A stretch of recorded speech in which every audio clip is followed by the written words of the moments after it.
Hello Tube Dwellers and welcome to the live stream. Card Appraiser Chocolate Boy is today's featured card. Smiles and giggles. What? It's a thing, I don't know, Kukul is still in school, can't watch a live stream. I'm advising him to pull a fire alarm and spend the next few years in jail. And he'll be able to watch all the live streams he wants. MHMH, hello. Praveen, hello. Mist, if you're blue and don't know where to go, why don't you go where fashion sit? I don't know, it sounds like you're almost trying to start the Cheers song, but it's not, so I don't know. Kirito, hello, welcome, welcome. Alright, let's get rid of Chocolate Boy. I still don't know why that chocolate is shiny. Somebody please explain to me why it's so shiny. But yeah, moving on. So this is the deck incidentally from the video yesterday, so I'll be using this deck today for any fights. Eddie, hello and welcome. Alright, as usual, we'll start out with a booster pack pull. Smiles, but do they have Wi-Fi though? Yes, generally speaking. I mean, obviously all prisons are different, especially since they're privatized in, like, America, largely. And then, obviously, you know, if you're in Malaysia, I've no idea. How's the Wi-Fi in Malaysian prisons? Alright, where are we? Yes, 203 gems, so let's see what we can pull here. I would still quite like to get, where are we? Get this guy here, Varum Kahan. Useful card, but well, we'll see what we can get. Rai Senpai, yo, welcome, welcome. Purchase multiple, purchase, can't purchase 10, can we? Let's purchase 5 for 150, there we go. Google, Wi-Fi sucks. In prisons? In your country? Good luck on pulls, thank you, I'm gonna need it. It's putting on the Ritz. Never saw it.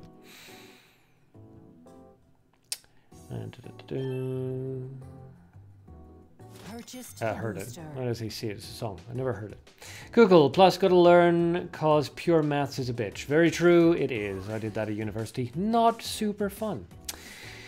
Praveen, you have 3 of Varun. Oh, well, just brag, why don't you? That's fine. Yeah, it's not like everybody hates you now or anything. Cute baby bird, that's nice. Another cute baby bird, also nice, but we'd really prefer to get the mutant light +1 monster bird variant so that could go in a deck with the cute baby bird. Nevertheless, we'll make it work. Mist, it's a good song, so I hear. Also, I've been told, anyway. Could use monster bird, not the mutant variant. Wah wah. Ooh, shiny.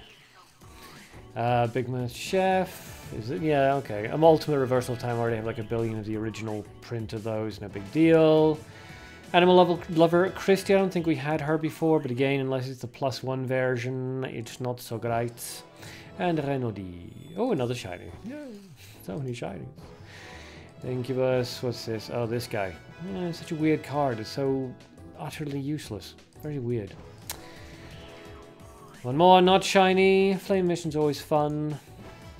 Nacho, hello, hello. Sacrosanctity, I've gotten like 4 of these things now. And Arena Champion, who's pretty cute, so that's nice too.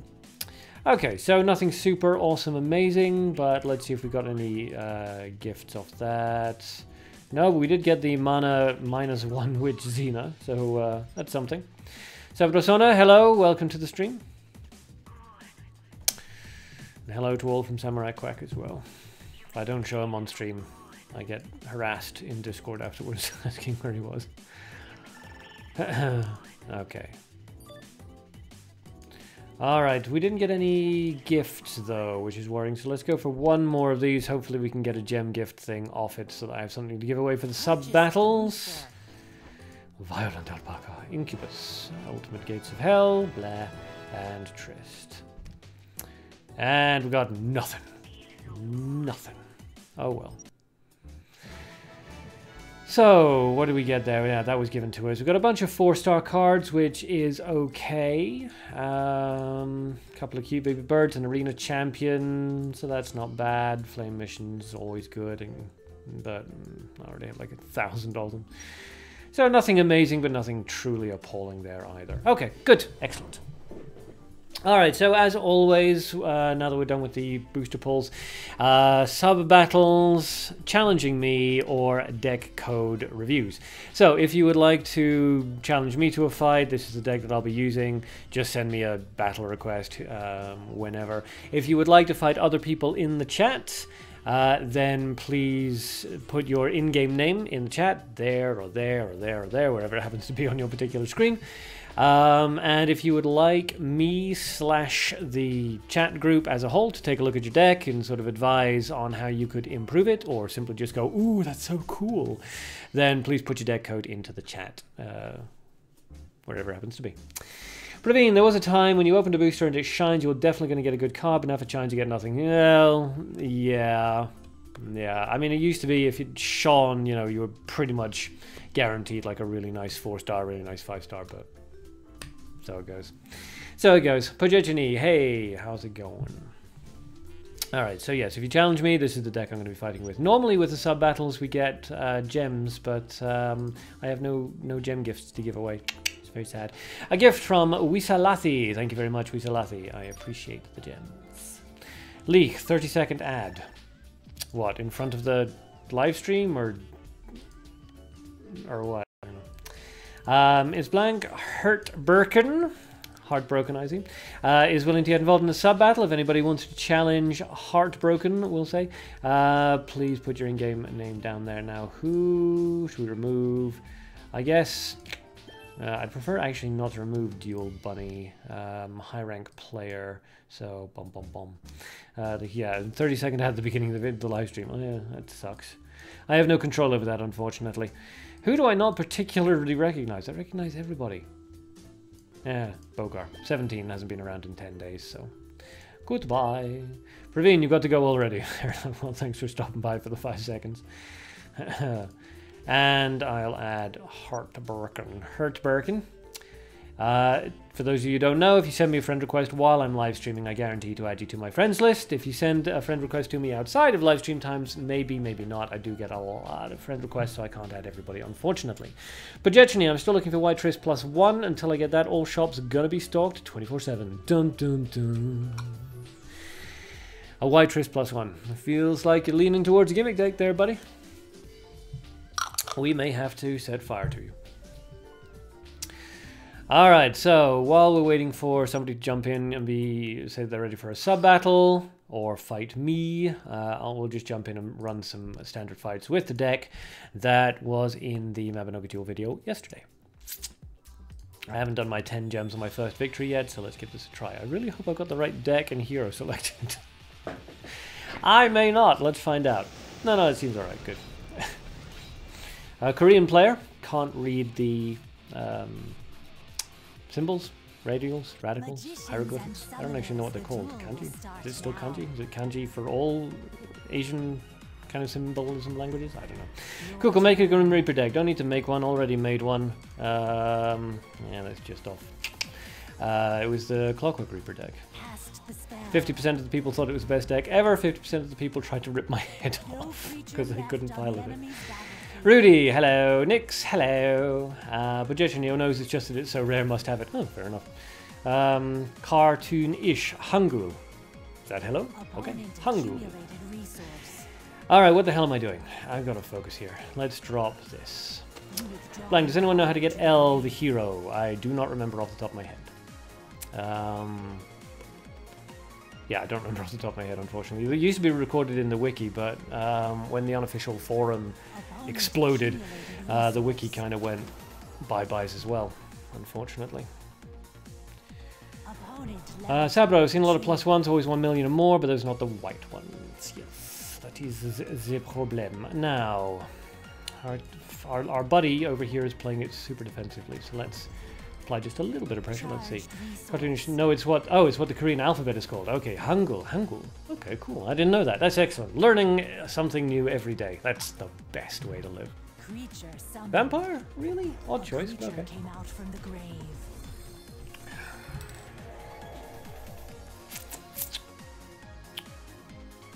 I mean, we could kill the vampire, but the question is, do we care? I don't know. Probably yes. Yeah, let's get rid of the vampire. I want to get some damage off. Yoink. Mist is putting in a deck code. Okay, we'll take a look at that in a minute. Now, you know what? I feel like being hyper-aggressive. Probably not the best play in the world, but whatever. Let's put some serious pressure on here.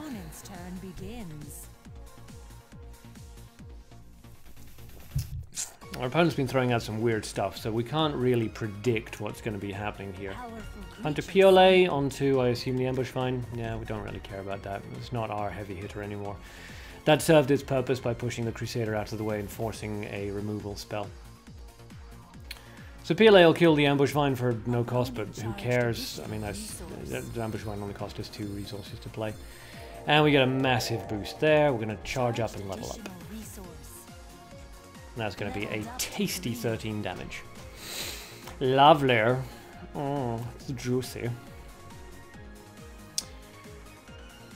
So, I assume, I mean, 2 removal spells or a single removal spell and then a level up. Either way, we're going to have an advantage. Because we either maintain, we have either 3 actions and they still have to level up, or we keep a creature out onto the field. Magician in the center, interesting choice. Paralysis onto that, and nothing is blocked. That's really unfortunate for our opponent. Don't know why they didn't drop. Oh, it's because they wanted to do that. Okay. Yeah, it makes a certain amount of sense, but... Tis odd. You know what? I think we're going to be a little bit asshole-ish about this. We're going to capture that Anna. How many more do we need? 2 of those. Do we want to capture the Anna now? Is my question to you. No, in fact, I don't know why I'm being stupid about this. A command hunting onto the Magician Master Field and then an Arrow of Revenge. I don't know why I was trying to be clever. Let's just kill it. Demi, did they ever fix this game? Not really, no. But it's still super popular and people still really wanted me to do live streams and videos on it, so I eventually caved to the inevitable. But it's pretty much the same. If you didn't like it like 6 months ago, it hasn't really changed anything. Rudy, check out your deck, please. Need to learn more. Absolutely, no problem. I'll do that now. Well played to our Korean opponent, whose alphabet is called Hangul, apparently. I have learned today. Thanks to Cartoonish. Yes, Earl Grey, did I say hello to you? If I didn't, here's a second. Here's a hello. So you might have gotten 2 hellos. So, you know, don't spend them both in the same place. And I'll check out your deck now, Rudy. Right, so first things first, make sure I switch over to the actual test deck so that I don't overwrite my existing decks. And find deck with code. We'll quickly take a look at Mist's repost because he did technically do it first. I assume this is just so that we can admire it, since I highly doubt you need help with anything. Oh, right. Wait, why are you sending me my deck code? That's an old one. Good lord. Yeah, it's still workable though, I guess. Yeah. Anyway, okay. Now we'll do Rudy's. I don't know why he missed sending me my own deck code, but sure. Do you know what to say? 601D906. Okay. Demi, right on. Haven't played since the dreadful update. Yeah. Yeah. They do need to do some... They do need to, like, seriously fix some of the stuff. The monthly arena is still an absolute pain in my tuchus, but hey. Steel Dragon Nauticore. Okay. Alright, so 3 colors and they are balanced, so that's something. Holy Missile, Fiery Zealot, Firebolt, Barbarian are good. And then that's about it, unfortunately. Shield Bearer is okay, but is generally used in more sort of aggro tempo decks because he can help to protect your 1-drop creatures from potentially fatal damage. May have sent it for nostalgia. Fair enough. I'm not sure why though. Why send me my old Xena deck? Was it referencing something we were talking about? Sabro testing that deck. We'll take a look at that in a second. Okay, so yeah. All right. Well, let's. So the things that work: Holy Missile, Fiery Zealot, Firebolt, and Barbarian. Shield Bearer can work, depending on who you put it next to. It's not often seen because it's a kind of very calculated mathematical kind of card. You need to play it next to creatures which its shield boost would actually take out of the range of things that would normally kill them, that kind of stuff. But you normally see it in aggro decks next to 1-drop creatures, you know, elves and skeletons and things like that, just to push them out of like magic missile range for in the case of skeletons and things like that. Mist, it was the oldest one you had that you showed the deck code for. Oh, fair enough. Noob, when we see the Shurka deck. So, yeah, going back to this, the problem is that none of the other cards work, unfortunately. Phantom of the Beauty is not a good card. Miri is a terrible card. Myrna's a pretty bad card. Dragon Knight's basically Barbarian, but with more of a focus on defense rather than health, but the Barbarian still works better. It's cheaper, and the defense value actually on the Dragon Man Knight kind of screws it a little bit. Warrior Ruri is just awful. He can be removed so easily. The Meteor drop is not as good as Firewall, so if you want a mana-based AoE, go for Firewall, not Meteor drop. And Steel Dragon Oracore, it costs you an absolute fortune to bring out. It doesn't really guarantee to do anything, and it's very easy for your opponent to remove it, especially with everybody running transformations and stuff like Aventur's Blue Spell Circle or Mukro Elgesco coupled with Piole, things like that. So, yeah, there's not really much I can sort of do because you'd need to literally scrap 2/3 of the deck. What I will say is Meteor Drop needs to be replaced with Firewall, just as a general rule. You need a Flame Emission in there, or it looks in just in a second. You need a Flame Emission or a Paralyzing Bullet in there because you've got no removal into gold, and you need to switch out one of your light creatures, probably Myrna, for a surprise attack. Always try to have multiple single target removals as well as an AoE if you can possibly get it. I would also advise switching out, Marie or Phantom of the Beauty for a Aventur's Blue Spell Circle or a Mukro Algesco, something like that, just because it's really, really good. You could also go with Free Summon if you're worried about Lilith and you're really good at prediction. But yeah, unfortunately, as I say, 2/3 of that deck just is full of cards that don't actually work. We'll see. But yes, make those changes. Sabrosona, we'll move on to yours. 601. Oh, why is my throat so dry? I apologize. All right, overwrite and check it out. Okay, so initial gut reaction is that I like it. Interesting mutants here in the fact that you've got a light elephant and a blue crusader, which is fine. I generally don't go, personally, I don't like going for mutants unless I absolutely have to. So these days I don't go for light elephant, I just go for crusader. But if you're using the light elephant for a particular reason, for example, maybe to bait out an ambush vine, then fine, stick with that. Summon Dead is a good thing to deal with when you know your opponent's using counter spells. Mukro Algesco is obviously good. Surprise Attack's lovely. Persona Lin's great. Samana Eagle, basically. Dark Eye Spear is nice. Bluesy Floozy's good. Dark Magician Masked Field is fine. Holy Spear is also decent. Very popular amongst Asian players, Holy Spear. Nice little, removal. Yeah, I mean, I like it. There's nothing in there that I would say absolutely needs to be changed. If you're having particular trouble with anything, then let me know and we can make some suggestions on the deck. But yeah, I mean, apart from the sort of slight weirdness of the Mana Crusader and the Light Elephant, where I would use like Black Spirit or Imp plus a Light Crusader, just so I'm not losing out on the initial HP. Yeah, that's a good deck. I like it. Next up is Pogechny. How much gimmick counter from 1 to 10? Okay. If you have to ask, it's probably going to be a lot. What is that? 6 EB. There we go. I was wondering when that was going to kick in. Overwrite. Lionel onto the deck not playable. I'm not sure which deck in return that was in response to. Rudy, thank you so much. I'll fix it. Yeah, no problem. As I say, I mean, I get where you're going with it, and why you would have chosen those cards, because they do look good on paper. They just don't function in reality, unfortunately.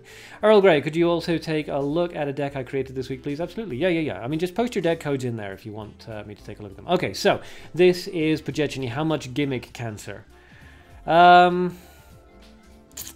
Not really any gimmick cancer with that one. And I'll tell you why.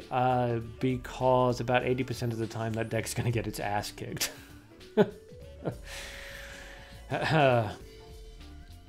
Yeah, it's just hyper expensive is the thing. Hyper expensive. And if your opponent shuts down even one of the Orperia summons, then you're just boned.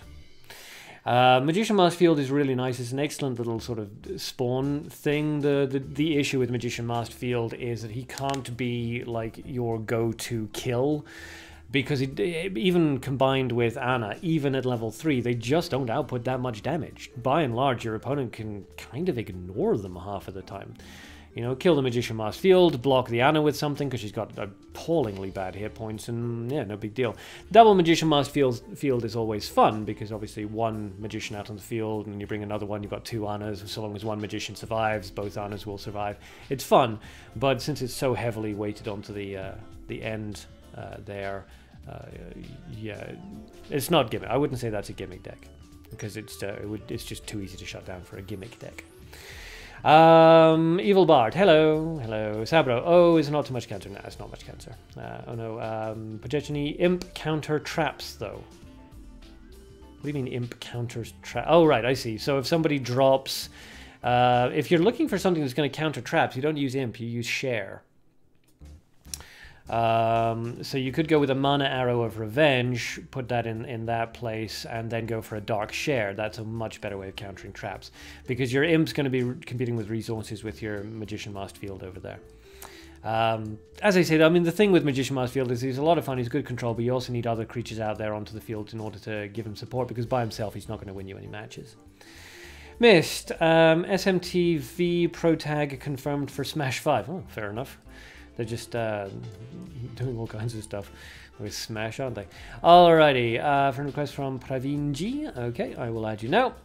Anybody who sends me a friend request during a live stream is guaranteed to be added to the friends list. So it takes a while to scroll down to the bottom. Lukaku has been gone for 3 weeks, so unfortunately for Lukaku, we've got to remove him. And delete. And add Pravinji. There we go. Wait, why is that not working? There we go. Evil Bard, what's happening here? Mabinogi Duel. I'm reviewing people's deck codes they're sending to me and giving them advice on how they can improve. And Earl Grey. Okay, fine deck. 601 D911. Created as a fun spamming, you mean? Deck. I have successfully tested it in this week's event arena. Okay, let's take a look. Okay. Mist has posted another one, and Sabroson has got another one there. Okay. Alrighty then. So this is what your spamming deck. Okay, so Phantom of the Wolf, nice. Skeleton Mana +1 is kind of an odd choice. But okay. I would advise just a normal skeleton if you possibly have one, but sure, okay. Mirago, Strike to Hell, Taukaka, Shipwreck Spirits, Bullfighter, Goblin Chieftain, Flame Emission, Hikaru's Shuriken, Zad Felice, and Mace. So it's basically, yeah, so it's a flood deck, which is fun, but you have literally 2 removal spells, 2 single target rather removal spells, one of which will kill your own guy, and then you've got Hikaru's Shuriken, which is kind of a random shot. So yeah, interesting, certainly. I mean, and fun, absolutely. If you're having fun with it in the event arena, then great, go with it. In top platinum in the monthly arena, of course, I really don't see it working, simply because incredibly easy to shut down. If you don't win by like the end of level 2, if you're not basically in a win position, then you're doomed. But yeah, I can see how it'd be a lot of fun. Missed. Let's see, 601 D. Wait, you're just re-quoting Earl Grey's. Okay, never mind. 601 D912 for Sabrosona. This is more cancer. If you are able to bring it out 99% of the times, you win. All right. Earl Grey, you meant spamming deck, yeah. No, it's an aggro flood, which is a lot of fun, and I mean, I don't know what the rules for the event arena are. But yeah, I mean, in high platinum monthly ranked arena, of course, you're going to need significantly more removal and less high cost creature cards. So yeah, alright, so yeah, Gates of Hell, double Now, double Nerva, and an Undina Cora, which is quite interesting. Normally you'd see something like a Doom Machine Core or something in there, something that's got more punch to it. But yes, that's the standard Gates of Hell deck. That'll work out fine. Okay, Mist is posted, but it's a different one now. It's not a copy of Earl Grey's. 601 D915. Earl Grey event redeems PVG. Ah, well, if it's PVG, then yeah, literally anything is gonna. Why are you are you giving me my own decks?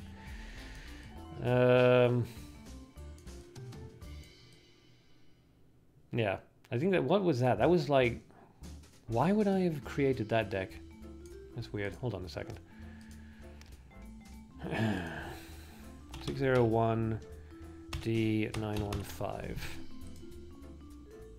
Yeah, okay, so no, this is literally, that's just the deck code that was created when I created off the What's Her Faces. Okay, I'm just going to start ignoring Mist's posts, code posts. Next, cancer everywhere, yes. Sabro, Undined it's to... Oh, Undine is to counter Lilith, Varum Khan, and other things like that. Oh, no, okay, yeah, alright, I can see that in that case, yeah. Yep. Fair enough. Fair enough. Okay, good. I think that was the end of, yeah, the deck code request things. Nice.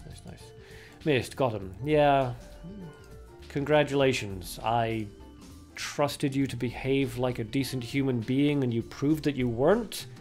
You got me. Good job. Earl Grey, I used it once in PvP and won though. It's not the best sort of controlled experiment, but sure. I'm going to say it's a lot of fun and it can take your opponent by surprise. The problem with that kind of thing, of course, is that anybody who's running a Lilith deck, and there's pretty much everybody who's going to shut that shit down immediately, and it's just unfortunate. It is a shame, though. I do like kind of, flood spammy zoo kind of decks sometimes. They're really enjoyable to play, but yeah, just generally not really rewarded in high-end PvP. Oh no, that's my Mind Natsumi deck. That's the one I'm working on for next week's video. Ignore that. Okay. Alright, so that was a whole bunch of deck codes. Hopefully that was helpful for some people, but mostly it seemed to be, look at my cancer deck. Okay. Elixir's ready for... Oh yeah, sure. If you want to challenge me to a fight, I will fight. Just once again, for everybody who's curious, this is the deck that I'll be using to fight people today. There we go. It's the deck that I created for yesterday's video, if you haven't seen it already. Or if you have, and you just want to see it in action, here we go. That looks a little dirty to me. What's the worn value on that? Yeah, 1 out of 4. Okay. No gems to give away today, unfortunately. My RNG has just been... I haven't had no luck whatsoever. I don't know why I keep going into a terrible Russian accent. Здравствуйте! Меня зовут Arcadean. Как вас зовут? Oh, boy. Elixirs with the Mari hero. So 1 mutant. You can tell because the natural -4 to the HP, which leaves 24 and blah blah blah. Oh, that's a juicy one. Missed. Switch the needle for the other needle. Okay. Sabrosona, I'm ready to fight. IGN Elonisama. Good. I think Heartbroken wanted to fight earlier, so if you're still around and wish to, then please do. Otherwise, if anybody else wants to fight Sabrosona, please let me know. This is all really helpful for getting Zad Felice out nice and quickly.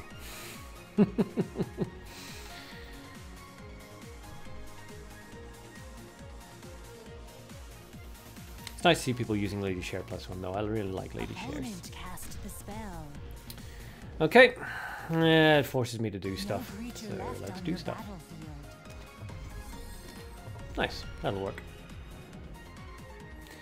Missed. I just don't like that needle's art. Really?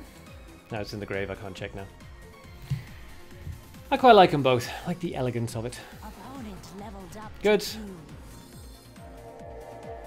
And there we go. Alright, so that's a nice 9 damage out onto the field. Booyah. It's blank. Sub-battle. Heartbroken. Okay, good. So Elonisama and Heartbroken, if you guys can please okay. If you guys can please add each other as friends and get ready to fight. Kirito Marksman is also ready to fight. That's good. Okay, and I'm happy with the way that turn went as well. So now we can get our own cards up and running, now that Alexis has used up a lot of their own. Now the question is, do we want to be really cheeky here, or do we want to save up? And I think the answer is we want to save up. We're leading in terms of resources, so let's just maintain that. So yes, Elonisama and Hurtberken, if you guys can add each other as buddies, so that we're ready to go after this fight. Card Appraiser, cool. And a discard into darkness, which is interesting. So fare thee well to the Card Appraiser. And yeah, I think now we can afford to go a little bit more aggressive. Really pile on the pressure. Evil Bard has a deck code, so I'll take a look at that later. Remind me in case he goes screaming past the thing. And Kalpesh, you're here! Huzzah! Now the party can really begin. Okay, and we win. Good. So, well done to Elixis. Good place. Just remove that, and remove that. And there we go. Well played. Well played. Okay. Kalpesh is ready to be challenged as well. Sabrosona, good. Elonisama has added Hurtbergen. Excellent. So, Sabrosona and Heartbroken, let me know when you guys are ready to fight in the chat, and we'll take a look. Evil Bard, I had to change since a lot of cards have changed. Okay, well, we'll take a look at it just now. Bum, bum, bum, bum, bum, bum, bum, bum. Hey, nice round 50 gems. Alright, 100 gold for that. Evil Bard, so it's not so powerful anymore. Well, as I say, just give me a second, we'll take a look. I don't know why this is lagging so much. Ugh. Boom, boom, boom. Switch over to that. And find deck with code 601D918. Save and Elixis. So much control, not much I could have done differently. Yeah. I mean, this is the thing. This is why whenever anybody shares a deck that doesn't have a lot of sort of utility and removal in it, I always go, nope, you need more utility and removal. So, Paralyzing Bullet, good. Flying Sword, good. Magic Missile, good. Golden Garden Cat, interesting, but not bad. Surprise Attack, good. White Shark, don't really like it. Counterspell, yeah. Interfect and Malice is good. Then Tsubaki Flame Emission, Naoto, and Cecilia. First impression is that you are extremely heavily weighted towards the end game there. It's very, very top-heavy resource-wise. I'm not sure both Tsubaki and Naoto are a great idea. Also, I debate the goodness of Naoto and Celica. But as I assume that's kind of what you built the deck around, I don't really want to make suggestions for changing that. I would say change the White Shark out for something like a Amantur's Blue Spell Circle or a Mukro Algesco. And I would say, honestly, you know, drop Naoto down to a early game card. Something like a Goblin Bomb Squad, Fiery Zealot, or even a Leopard, something like that. Apart from that, yeah, I don't like Celica. I don't think she's a good card, and I wouldn't advise having Naoto and Tsubaki. You're not really going to be able to get both of them out onto the field reliably. But other than that, I like it. Mostly it's a good one. Right, okay, so Blank is still trying to add Sabrosona, you guys are you gonna fight, or are you actually ready? Earl Grey, thanks again for the advice. Let me support you with some gems. Thank you, I appreciate it. Nacho, can I take your deck? I will, yes, so long as Elonisama and Heartbroken aren't ready to fight just yet. Oh, there's the gem gift from Fantastic. Thank you, I appreciate that. Okay, so I'm keeping an eye out there on Elonisama and Hurtberken. When you guys are ready, start the fight. Nacho, I'll take a look at your deck just after this fight between Elonisama and Heartbroken. You guys are ready? Good, good. I'll just keep an eye out. You're transitioning. Excellent. Kalpesh, you're logging in. Your IGN is Kengi08. Who wants to battle? Who wants to battle Kengi? Here we go. Heartbroken and Elonisama. Spectate. Magicians and Okay, Yellow Nisam up at the top. L Hero, 3 mutants and 3 colors. Heartbroken down at the bottom with 2 colors and either 2 mutants or 1 mutant. I didn't see whether her ability activated and dropped her HP down. 2 colors generally implies a gimmick deck, but gimmick decks are not allowed in this live stream. Heartbroken, so you'd better not be running gimmick. So let's find out. So, Heartbroken begins, opens with a card appraiser. If we're about to see a triple card appraiser... Holy Missile comes out, which is always a good answer to do a dark card appraiser. Which is why you should always run light, if at all possible. There's the second card appraiser. Are we about to see a Lilith deck? If so, I am automatically declaring Yellow Nisama the winner.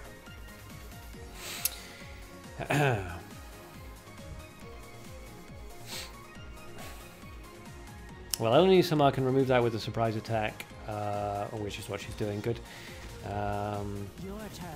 And Heartbroken's ability has activated. There's a third card appraiser. We're looking at a Lilith deck, which is not allowed. I should probably make that more clear when we start these things. You're not allowed to run gimmick, and we're currently kind of running a thing where Lilith decks generally aren't allowed either because they're basically skillless decks. It's Elixir's lol, gimmick. Yep. Yep.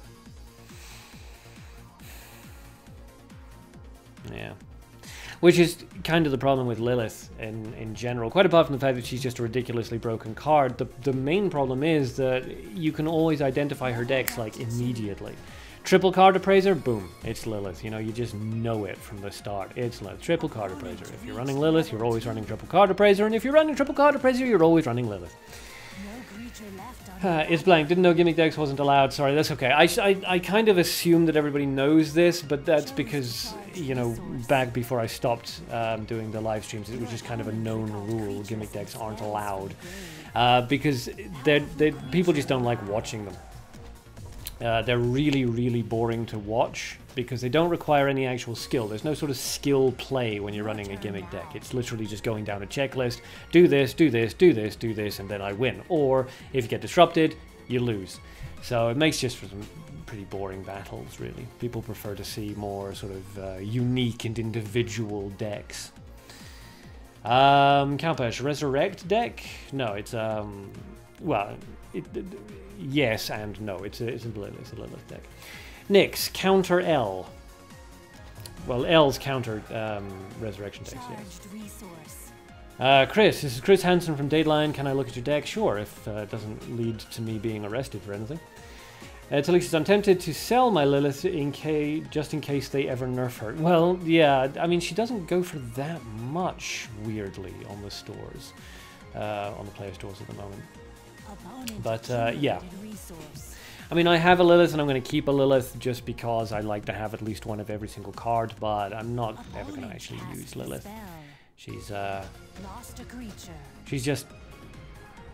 She sterilizes the meta. Put it that way. It's blank. I can't against L. Well, you can't resurrect against L, no. And there's the Lilith, which absolutely nobody is surprised by.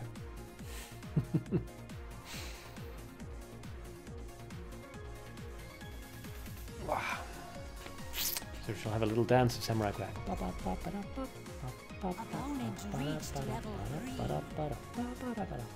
Shame that only somehow didn't have a removal spell there. Could have immediately defeated that Lilith. Removal spell into Lilith, resurrect, so there's no resurrection shenanigans, and away you go. Elixir's Boo Lilith. Yeah. That's a good counter to Lilith if you've got the creatures out in the field. Yep. Projectionally, Lilith is dropping a lot from packs. I have 3, sold one for 130k. Yeah, for some reason she's not massively difficult to get from card packs. That being said, I mean, I've pulled like 60 or 70 card packs and I've only gotten 1, so... Projectionally, never used that honestly. Maybe once in Hell deck. What, Lilith? Yeah, there's basically 2 sort of dominant Lilith decks. And Heartbroken. Good job. Well played to Eloni-sama. Good job. Yeah, there's basically only 2 Lilith decks really that are being run at high-end PvP at the moment. And that's the Gates of Hell Lilith and the Triple Card Appraiser Res Lilith. Boo boo Cowfish. No, that's not fair. If Heartbroken didn't know about the no gimmick rule, then Fair enough, fair enough. It's my bad. I really should make sure that everybody knows before every fight. The gimmick decks aren't allowed, and we do kind of frown on Lilith as well, just because she's just way too powerful a card. You know, it's like being in a Yu-Gi-Oh anime and bringing out a god card. It's like, oh, screw you, buddy. So yes, for everyone who does, I mean, fair play to Heartbroken. Nobody holds that against you because you didn't know. But just for future reference to everybody who's doing the sub battles, we don't allow gimmick decks because the audience just doesn't find it particularly interesting to watch, and it's frustrating for your opponent going up against it as well. All right, so yes, I said I was going to take a look at Nacho's deck, didn't I? Where the heck is it? There we are, all the way back up there. Find deck with code 601D919. Scroll back down. Okay. Stragan. Overwrite and share. It's already got a share in there, so I like it already. A Beast Camino Dog +1, which automatically makes me go, but it's not a gimmick version of Beast Camino, so that's okay.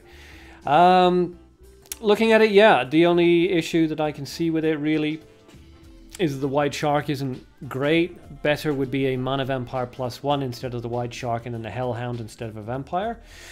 But yeah, apart from that, the deck looks fine. The Miskin Mino +1 and the Materios sitting next to each other, not necessary, but if you enjoy it, there's nothing wrong with it. And then the Cadir's Flying Sword obviously also works out with the Master Templar Materio as well, so that's pretty good too. So, I like that deck, it's a fine deck. Ooh, okay, hold on, a lot of stuff going on. Alright, so Pluto is blue, wants to fight, Evil Bart wants to fight because he's scary, Elixis wants to fight, Nick Stalker wants to fight. Okay, so Cowpish has challenged Evil Bart, you guys at each other.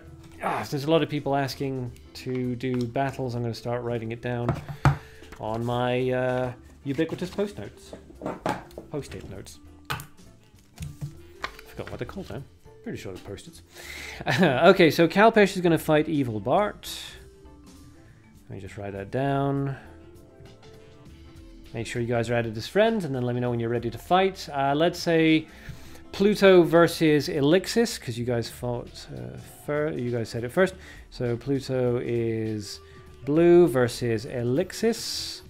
Make sure you guys have each other added as friends. Nick Stalker wants to fight. So Nyx versus what? MHMH wants to fight. So Nick Stalker versus MHMH. Add each other as friends, please. Pachichini, I wonder when I am going to drop Angel Atid. She seems to pull Angel Atid. You don't drop Angel Atid. The game drops Angel Atid. You pull. And Kirito Marksman wants to fight as well. Alright, so Kirito Marksman versus somebody.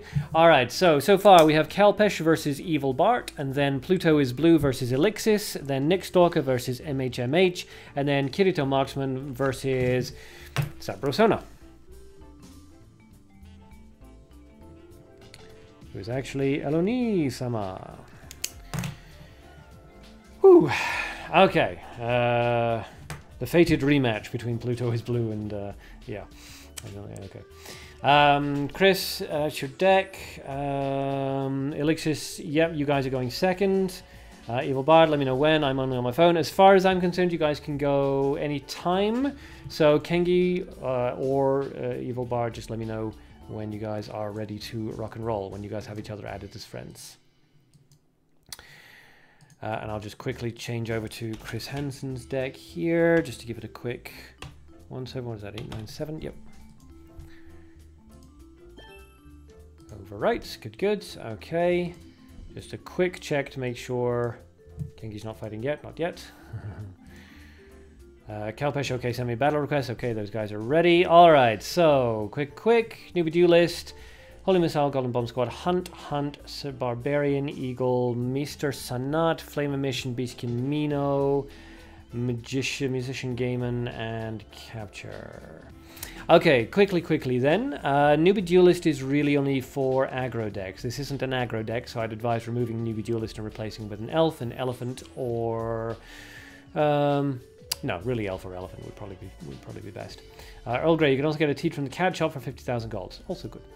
Holy Missile's good, Golden Bomb Squad's good, Hunt is good. There's no point in having a light hunt, just go for surprise attack. Saves you losing out on starting HP. Barbarian is fine, Eagle is fine, Maester Sanad can be fine. If you find that she's coming in handy, stick with her. If you're looking for an alternative to her, try Bullfighter. That's also a really good gold around the same resource value. Flame Mission is good.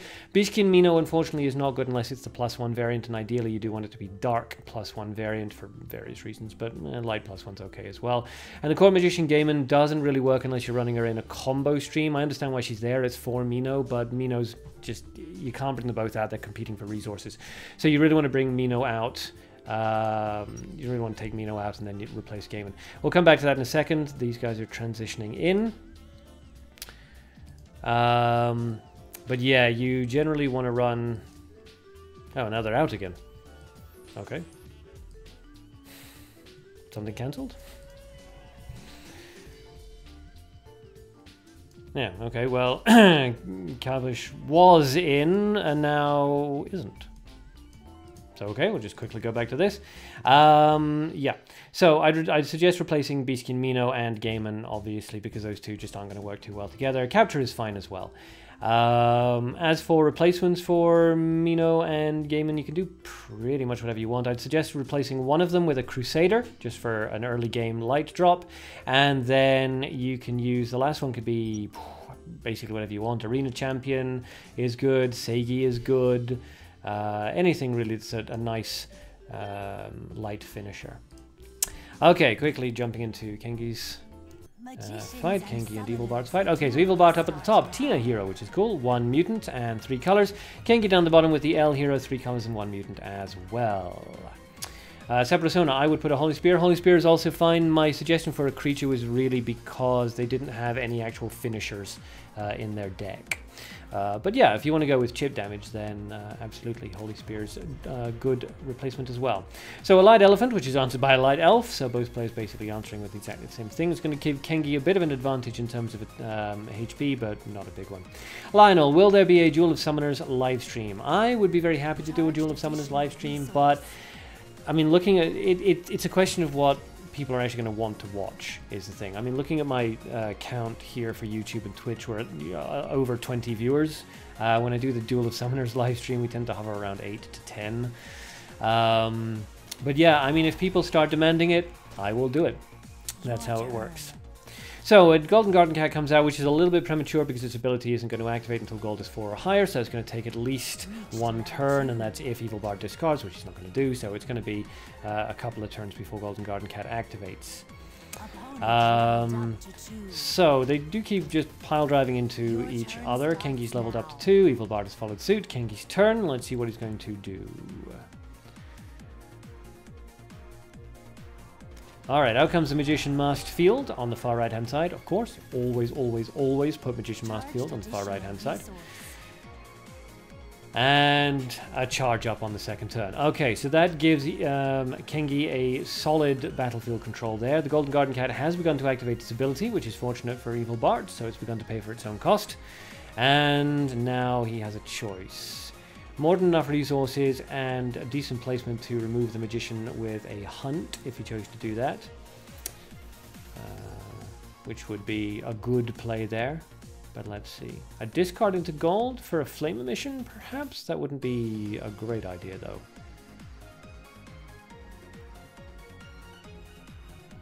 Ooh, it's so tense.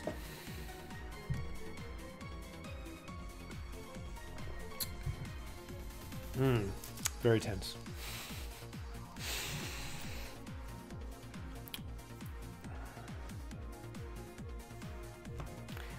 Okay, there we go. Alright, and an elf summoned in front of the Magician Masked Field, which is an interesting choice.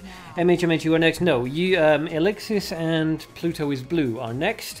And then Nick Stalker versus MH after Pluto is Blue and Elixis. Alright, so Kengi's turn. Now Kengi has more damage out onto the field than his opponent, but that Golden Guard Cat is proving to be a problem, so he removes it with Piole. I'm going to get rid of that pen, it's annoying me. So that's going to deal with the Golden Guard Cat and then charge up. Now all of this extra damage coming out is going to allow Kengi to level up at the end of the beginning of his next turn, which is great. He has 8 damage coming out. That's going to do an awful lot of damage to Evil Bart if he allows it to go through. Again, that Magician Mask Field is in a perfect position for a hunt. And then the other 2 could be removed with the Flame Mission. That would be incredibly expensive, but you could at least remove the Magician Masked Field with a hunt, and then you'd be getting a solid 6 damage out there. Another discard into gold. And what are we about to see?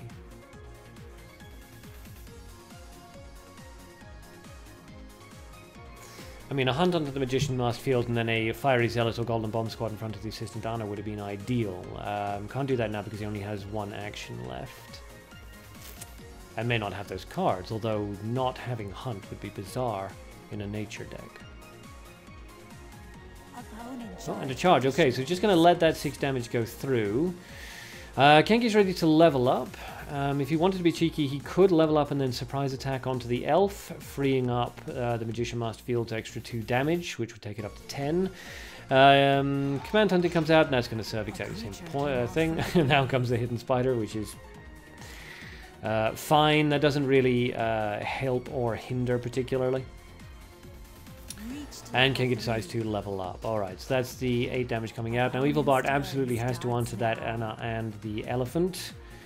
Otherwise, he's basically going to get fatal damage. And he can't block with the creatures either because Kengi's got 3 actions and more than enough resources for hunts, surprise attacks, all kinds of things. I mean, even a Noctira's Needle at this point could take out the Hidden Spider at the very least. It would resummon it, but it may not summon it into a useful slot. It's only a 50... okay, Trap in the Castle comes out, which is an interesting choice, but again... Kengi just needs to do... Oh, interesting. Alright, a Barter comes out. Very intriguing. Okay, alright. So that's going to kill the Anna, which is going to transform itself thanks to the Magician Masked Field's presence. The elephant is, of course, going to die. The elf is going to get some damage off, and the Magician Masked Field is now actually in a pretty solid position. So, a very nice play there by Evil Bart, bartering Evil Barter. Ha ha ha ha. Yes. This is the kind of high-quality comedy you come to my channel for. I'm aware. So, that puts Kengi into an awkward position because of the way that that worked. Kengi needs to kill the Magician Masked Field. Ideally, he needs to get rid of that Anna's cutting box because it's going to transform back at the beginning of Evil Bart's turn. This is going to cause a lot of problems for Kengi if he can't deal with this. Fortunately for Kengi, he does have a lot of resources, so many possibilities here. Yeah, 2 turns. Just double checking, but yes, you could actually kill the cutting box. Goes for the Magician Masked Field with the Holy Missile. Alexis, oh geez, yes, I do apologize. But not really. And an Arrow of Revenge, which, oh yeah, because of the Hidden Spider's attack value, that is in fact going to be game for Kengi. Good job, he says. Grr, I'm mad now, says Evil Bart. Well played to both players there. That was a hell of a Hail Mary pass by Evil Bart. Unfortunately, didn't quite get there. Didn't quite there. Dumb joke, Sparter. I knew you loved it, really. Well played to both players there. Very well played. Naimi, hello. Welcome to the live stream. Nice to have you. So well played to both players there. I wish I could give away gem gifts, but I just haven't been getting any from getting booster packs. So it's unfortunate, but unfortunately, so it goes. Edgar, GG. Yes. Pluto is blue versus Elixis is up next. So please... make sure that you guys have already added each other as buddies. And then let me know when you're ready to fight. Kalpesh, beat them with their own card. Yes, it's always satisfying when that happens. Always nice to see Barter come out as well. That's always a really fun card to see. Alexis, ready when you are. Pluto is blue. Otherwise known as Smiles and Giggles. It's playing. Can you check out this deck? I can, yes. Just let me do this fight between Pluto and Elixis. Actually, while they're getting in, I'll just quickly load it up. Evil Bart, haven't played in a while. Well, you wouldn't know it. You did very, very well. Was that 1? Yeah, 1F. Okay. Overwrite. quickly check to see if Elixir and Pluto Blue are in. They are. So I'll just take a look at your deck after that. After this one blank. Okay, Elixir's up at the top with the Tarlac hero and 25 and no mutants. I mean, and 3 colors. Pluto is blue down the bottom with a neutral hero, 1 mutant and 3 colors. So both players choosing very interesting heroes. Neutral, of course, no downsides but no upsides either. And the Tarlac hero. So close to being an amazing hero and yet doesn't quite get there, unfortunately. I do like him for his personality, but his ability, unfortunately, isn't great unless you're running a kind of a mid-range aggro. A Holy Missile comes out onto the Crusader. I think that was Elixir just not remembering that a Holy Missile only does 1 damage to light creatures. Yeah, it's very sad. Yeah. Smart, it's literally the same deck I've been using. Okay. Calpesh, me too, lol. You know I left game. What, haven't played for a while? Oh yeah, hasn't played for a while either. Pluto summons a skeleton. MH is ready with Nick Stalker. You guys are after this fight. Out comes the... Ooh, Jerna's Astronomical Clock. Interesting choice. Interesting choice. Naimi, how long have you been playing this game? I've been playing since beta. So, years. I should be better at it than I am. Nyx is ready. Good, good, good. Don't fight yet. After this fight. After this one. Why do I keep picking up that? Oh, because I was scribbling out the names. Never mind. Okay, so Pluto is blue is leveled up. Its Elixir is going to level up now as well. We assume. Oh, not going to level up. Okay, that's interesting. Bringing out Bard Red Hood so that its ability has a chance to activate while the enemy is paralyzed, I assume. Increases engine attack by all creatures by 1 to 2 every 2 turns. Interesting choice. Bard Red Hood, not a card that you generally see, because its ability obviously boosts everybody on the field. Oh, ouch. Yeah, that's going to be a problem. So out comes that Firebolt, and that is going to remove Jerna's Astronomical Clock. Crusader is going to do a lot of damage to the Bard Red Hood and is in fact going to kill it on the next turn unless Elixir deals with it. Elixir, though, really needs to level up, but isn't going to. Get rid of the skeleton, but the Crusader is obviously going to charge up his attack value, and that's going to kill the Bard Red Hood, and is going to get Pluto is blue up to nearly being able to level up again, while Elixir is still stuck down at level 1. Okay. My chair is making creaking noises. I don't know if everyone can hear it, but it's annoying me, so I assume it's annoying you. Out comes the Black Spirit, as Pluto is just keeping the pressure on, so Elixir, in a really awkward situation here, pretty much has to level up. Goes for a charge instead. Okay, just accepting defeat, maybe? I'm so sad I quit? Yeah, fair enough. Just accepting defeat at this point. The Crusader charges up, the Black Spirit charges up, so that's going to take him down to, what, 2 HP? Aha, this is fun! I don't know, I think that's happy. And Pluto charges up as well because there's no real reason to play anything. Although if you had an Arrow of Revenge, that would have been a good time to play it. Opponent charged additional resource. Kengi, anyone wants to battle Kengi? Let me know and I'll write you guys down. So Pluto is blue, charged. Okay, so both players are charging up. Elixir is just kind of accepting defeat there. And yeah, well played to both.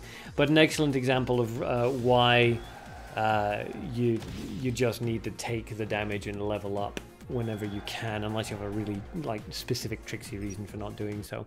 Because it's very easy to allow you for your opponent to outpace you if they can outlevel you.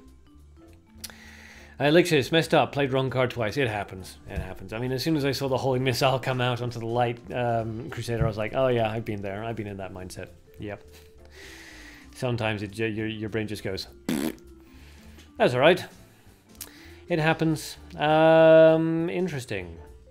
Just taking a quick look at this.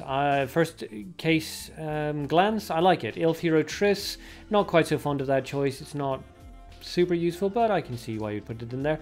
If you really like the Elf Hero Triss in there and you find this working for you, then by all means keep it. I like Crusader more than Light Elves these days personally, but again, not a bad choice, so no, I like that deck. I would say if you're not having much luck with Triss, then definitely replace Triss. Probably with a Capture would be my guess. Yeah, probably with a Capture.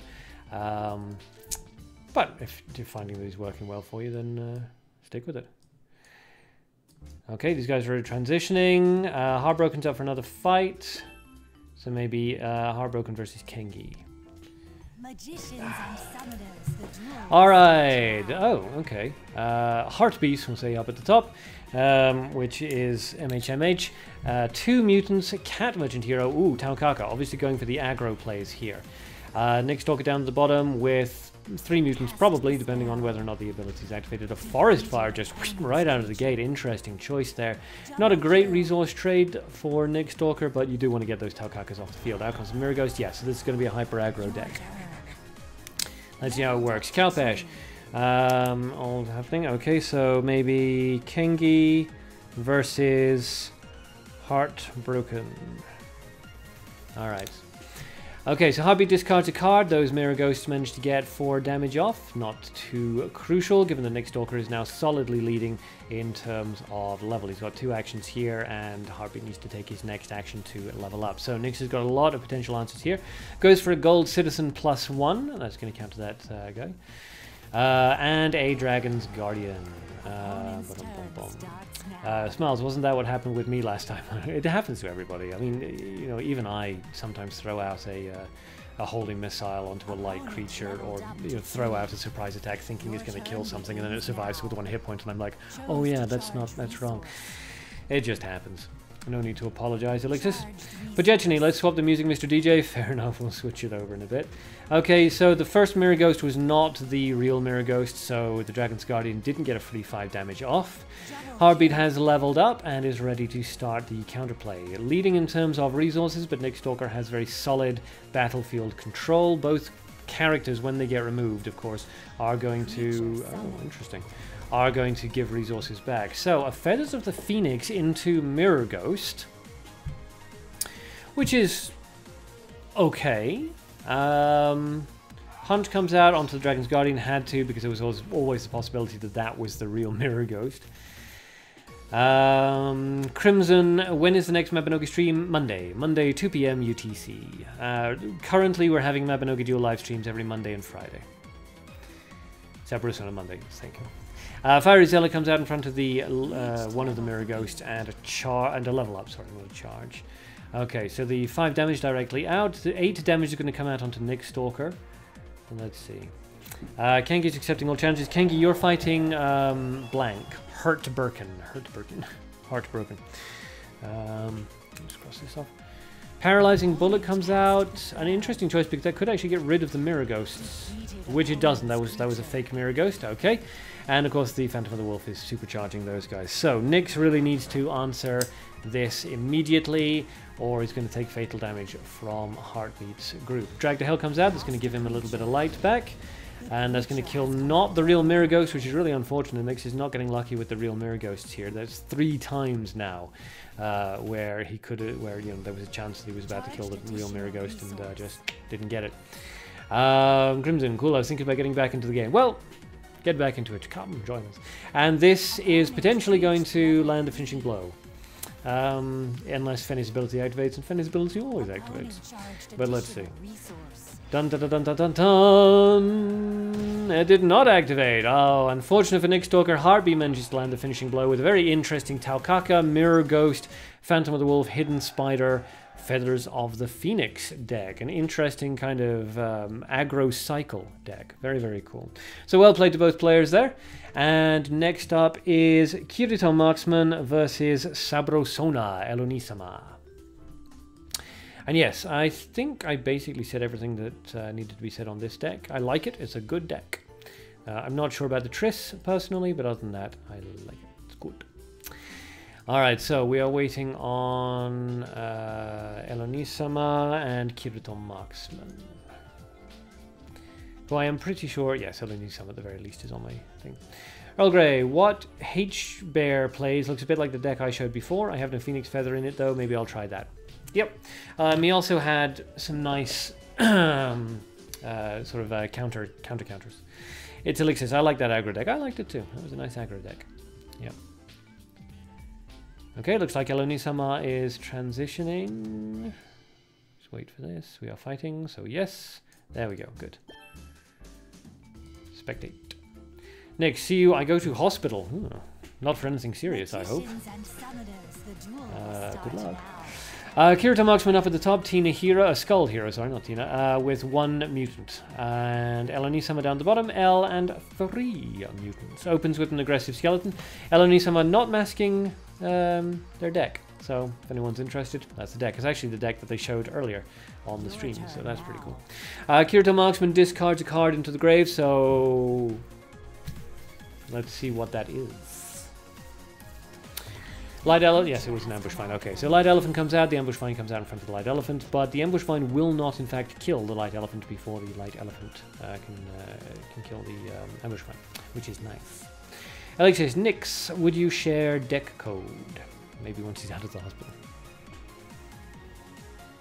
And Nix wasn't the one with the aggro deck, just to be clear, it was Heartbeat, or H-Beat, that had the aggro deck. Undine comes out at level 1, which is a very interesting choice. Generally you see Undine come out at level 2, that's when she's the safest. Yeah, okay, and there's the Mukro Gesco, a very cheap and easy kill onto Undine there by Elonisama, freeing up the skeleton. So the elephant is going to survive, the Ambush Vine is going to kill it unless Kirito Marksman goes for a removal, so let's see. I'll put this down again, fidgeting with it. Creature arrived. Now comes the Kadir's Flying Sword in front of that skeleton. It boosted up its HP value, so the skeleton is not going to kill it. It was a bit of a risk, but it paid off to a certain extent. It charges up its own attack value. It's still not going to win this duel with the skeleton, but it will at least survive long enough for Kirito Marksman to level up, which he decides not to do. Interesting choice. Alright, so chooses not to level up, instead going for the Lichy, which is... I mean, it's a nice play in that, you know, what happened, but unfortunately, as you can see, it opens up that kind of situation where now Elonisama's in a really strong position, can drop a creature down. The Crusader's not really going to care too much about that. Ambush Vine is going to be gaining back the health and defense that it loses from the Ambush Vine every turn. So that puts Elonisama quite strongly in the lead experience-wise. So she can basically just charge up now, regain resource control. And this puts Kirito Marksman into not an awkward position, but now it absolutely needs to deal with it. So Tsubaki Yayoi comes out, and that's going to charge up its energy and start firing off as soon as it's ready. But let's see, 2 energy, dealing damage. Yeah, at the beginning of every turn, it's going to deal some 3 arrows dealing 2 damage apiece. So that will kill the Crusader at the beginning of Kirito Marksman's next turn. So Elonisama really needs to answer that if she possibly can. A surprise attack would deal with it if she has one available, but I think she used it already. So let's see what happens. Either way, the Ambush Vine is going down. That's twice it's been summoned out, so it's unlikely we'll see the Ambush Vine again. Not unless Elonisama deliberately brings it back out in order to manipulate her opponent's resources. So boom, boom, boom, down goes the Crusader. Elonisama choosing not to deal with Tsubaki Yayoi. Kirito charges up, doesn't need to play anything at the moment since they have battlefield control, and chooses not to. So a double charge, which was the right choice, and Tsubaki goes up to 3 energy, so now she'll be dealing 3 arrows, dealing 3 damage apiece. The surprise attack comes down and takes care of that Tsubaki.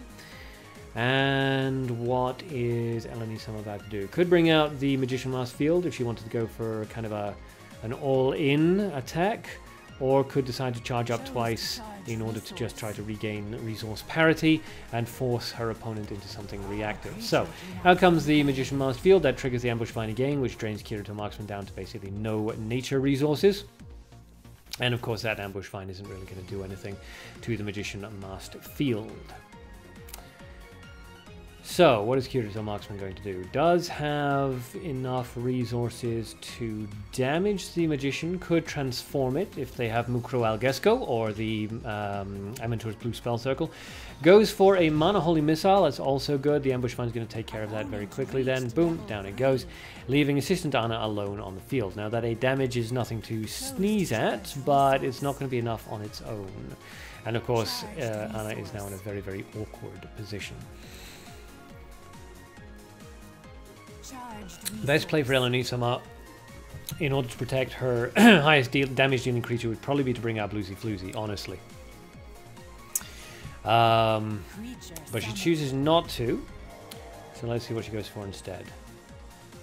Opponent accumulated resource.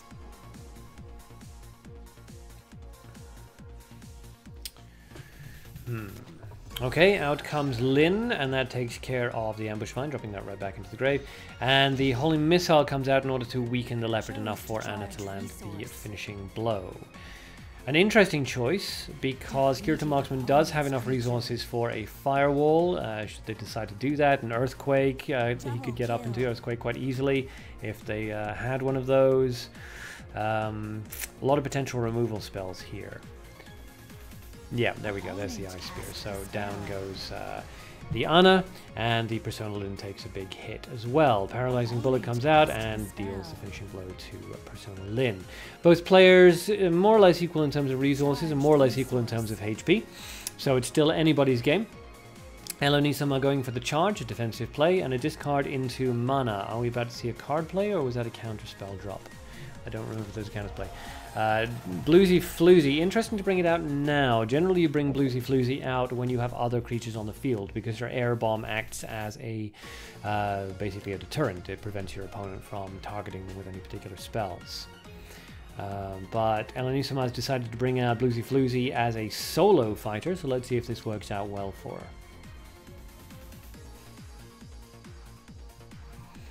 her. So, Kirito's having to think about this. The Air Bomb is a highly disruptive card. The Hunt comes out, that's going to just summon the Air Bomb as a separate target, so that's not going to help.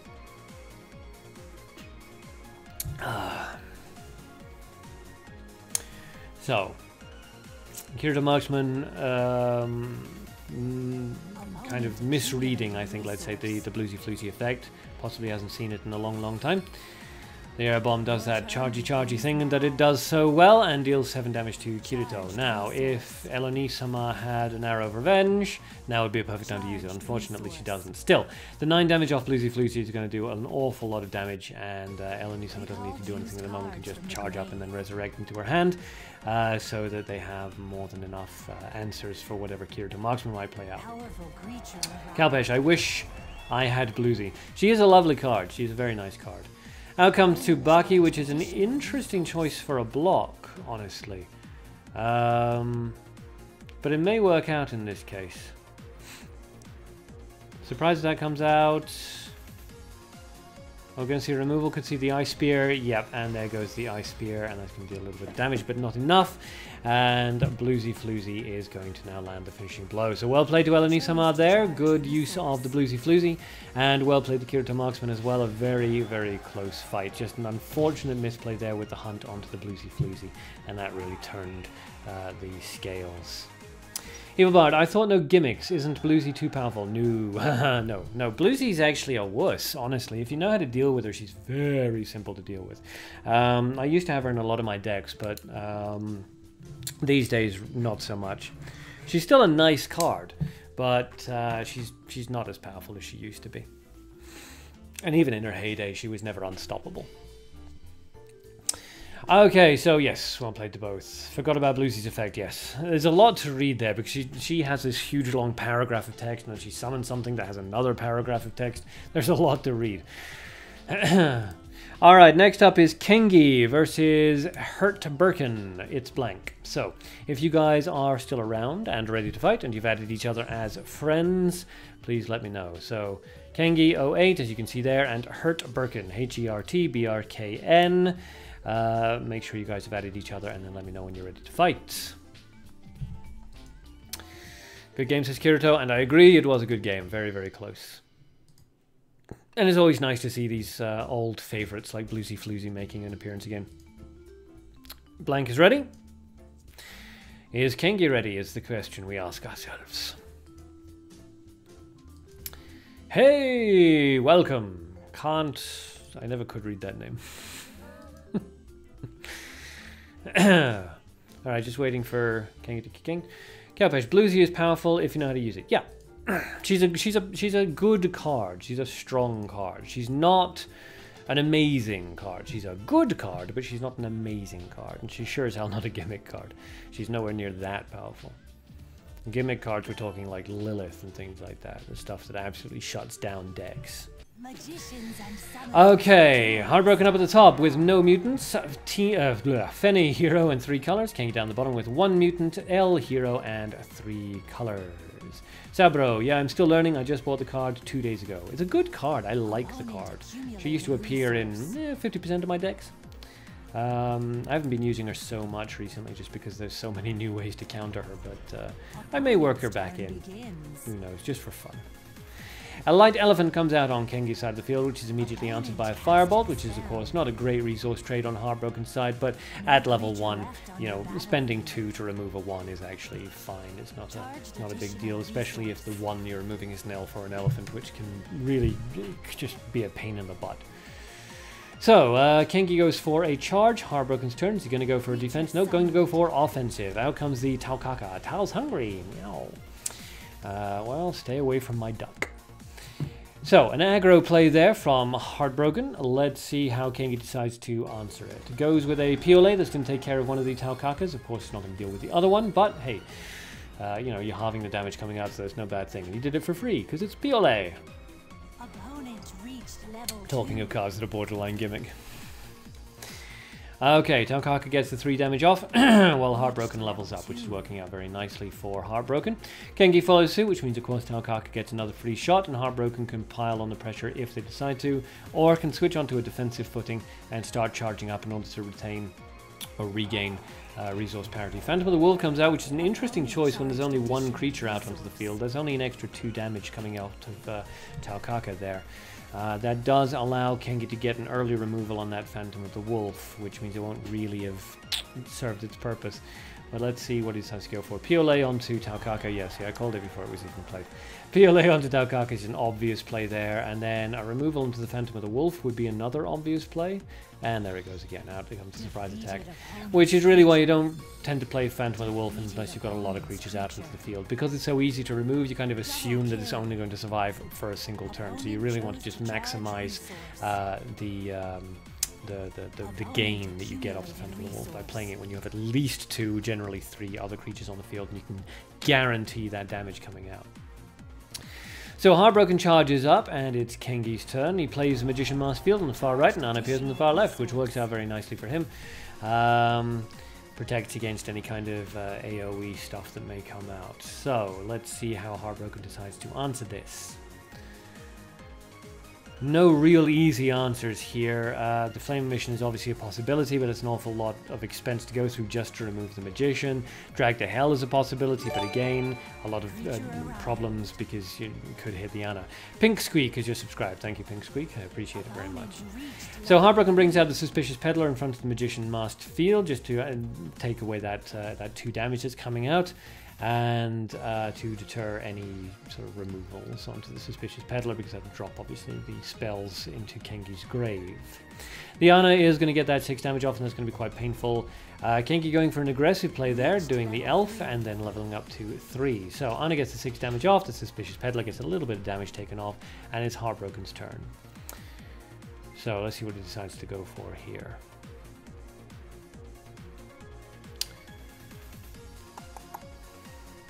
Amateur's Blue Spell Circle onto the Magician Masked Field. Interesting choice.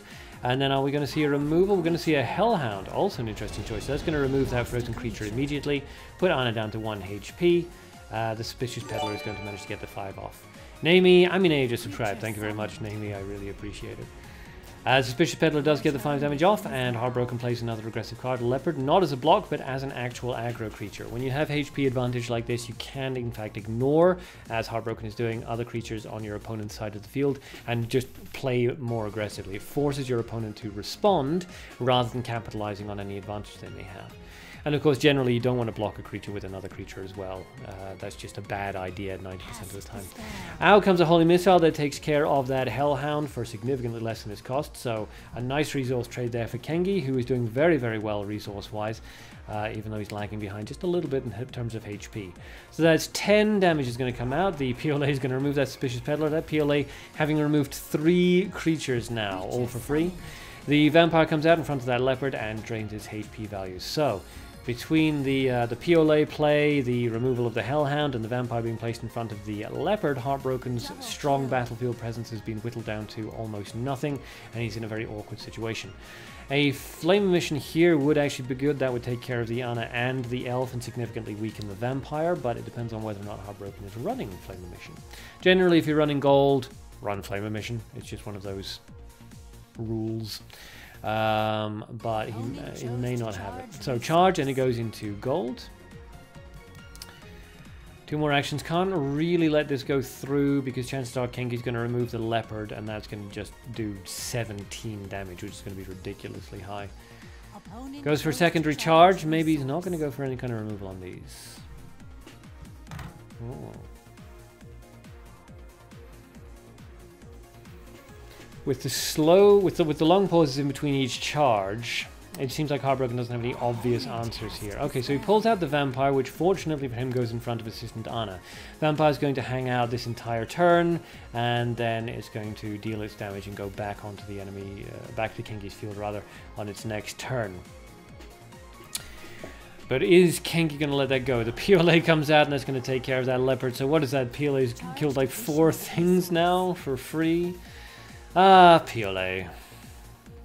You are an annoying card. Chose to charge resource. But yeah, in a world that contains Piolet, this is another reason why you don't tend to see a lot of aggro-focused decks. Which is a shame, because they're fun. Alright, so the Anna is going to die, but then the Vampire is just going to immediately switch back onto Kengi's side of the field, which is of course going to put 11 damage onto Kengi's side. Heartbroken charges up a couple of times.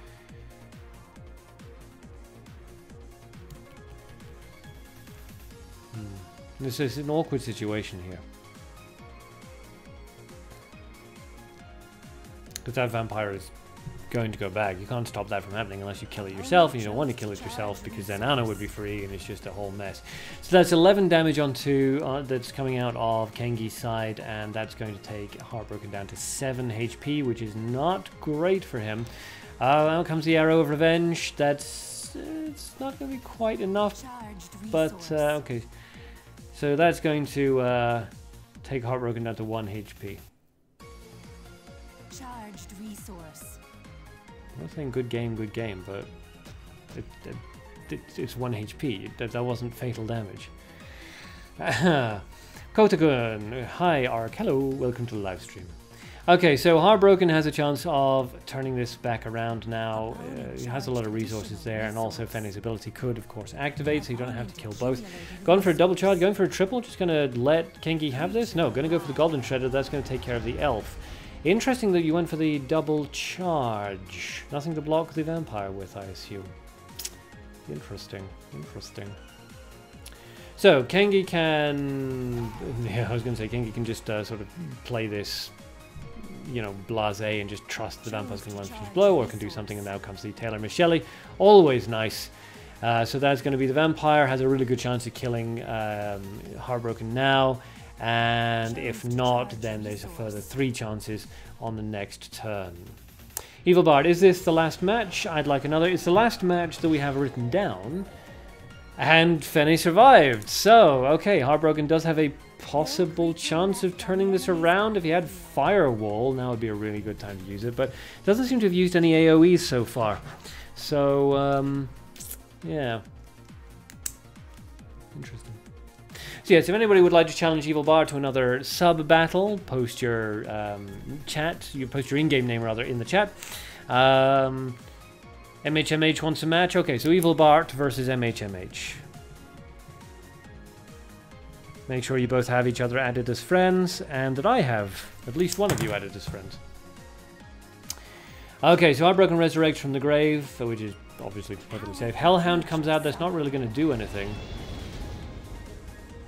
Yeah, without a significant amount of luck here, I don't see Heartbroken surviving this. Kirito Marksman wants another match. Phantom of the Wolf comes out, it's just as a block, it's just trusting that the jumbled zombie is going to trigger Fenne's ability, but Kengi has more than enough resources for hunts. If he wants to use them, he could go for 2 hunts, in fact. He could just hunt, revive, hunt. Goes for capture instead. Ooh, yeah, that's going to be nice, isn't it? Yeah, okay. Kirito Marksman, yes, wants a fight. Sabrosona's up for fight. You can use gimmicks against Sabro if you want, so maybe Kirito Marksman versus Sabro. Okay. How comes that command hunting? So, Kenki's taking no chances here. 3 chances to get through Fenne's ability. And the first one worked. Okay. So well played to both Heartbroken and Kenki 08 there. Nicely played on both players' sides and some interesting decks as well. Okay, now I'm just going to make sure I have everybody added here. I'm pretty sure I don't have Evil Bart added, so I'm just going to add you now. And that way I know that I have you guys added okay. So, Stefano, maybe? Level 100. I'd prefer not to remove Stefano if at all possible. Who do we have who's low stuff and hasn't played in a while? Matcha. Hasn't played in 12 days and down at 29, so let's remove Matcha. Okay. And add Evil Bart, just so that I can have somebody to spectate. There we go. Alright, so I've sent Evil Bart friend request, just waiting on you to accept that so that I can jump in. Actually, I do have a Heartbeat who's MHMH, so it may not even be necessary. So you guys add each other, and then let me know when you are ready. I am going to switch back to my deck, this one here, just in case anybody decides to challenge me to a fight. Why am I scrolling all the way down? That's stupid. Okay. Whew. Oh, quite tired now. Throat's all dry. Well, that's better. Okay. There's Evil Bart. Good. Alright, so Evil Bart and MHMH. Kalpesh, you're up for the next battle. Not the next battle. The next battle after this one is Kirito Marksman versus Sabrosona. But I'll write you down. Kengi versus somebody. We'll wait to see if anybody wants to fight you. And I'll just keep refreshing this, waiting for Evil Bart and MHMH to jump into a fight with each other.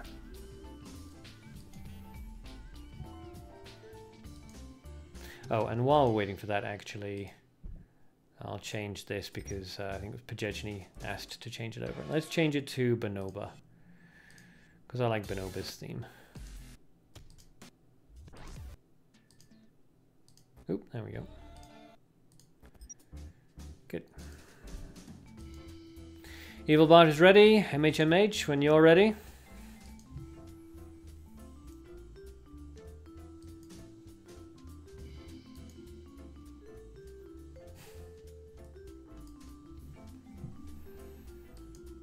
I think MHMH might have jumped into a fight with somebody else.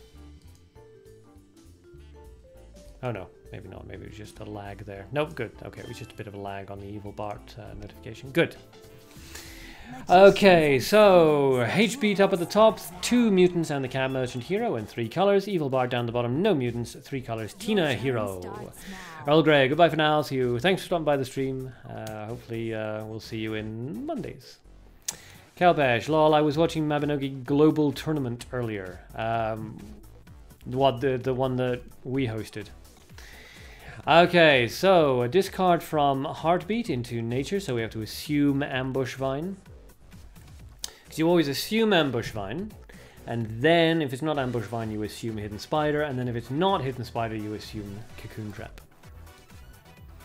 Could also be Mist, but nobody really runs it, which is really unfortunate. A discard into Nature from Evil Bart. So again, assume Ambush Vine when you play a creature. Summon Dead comes out, and it was a Hidden Spider actually on Evil Bart's side. So that worked out quite nicely for Evil Bart, really. Although it does leave the Dead free to fight. Now, Evil Bart could remove the Dead with a spell, but there is, of course, always the possibility that the nature card that H-Beat discarded was a Hidden Spider itself. So, let's find out. Samurai Quack is on the edge of his seat. Look at him tremble.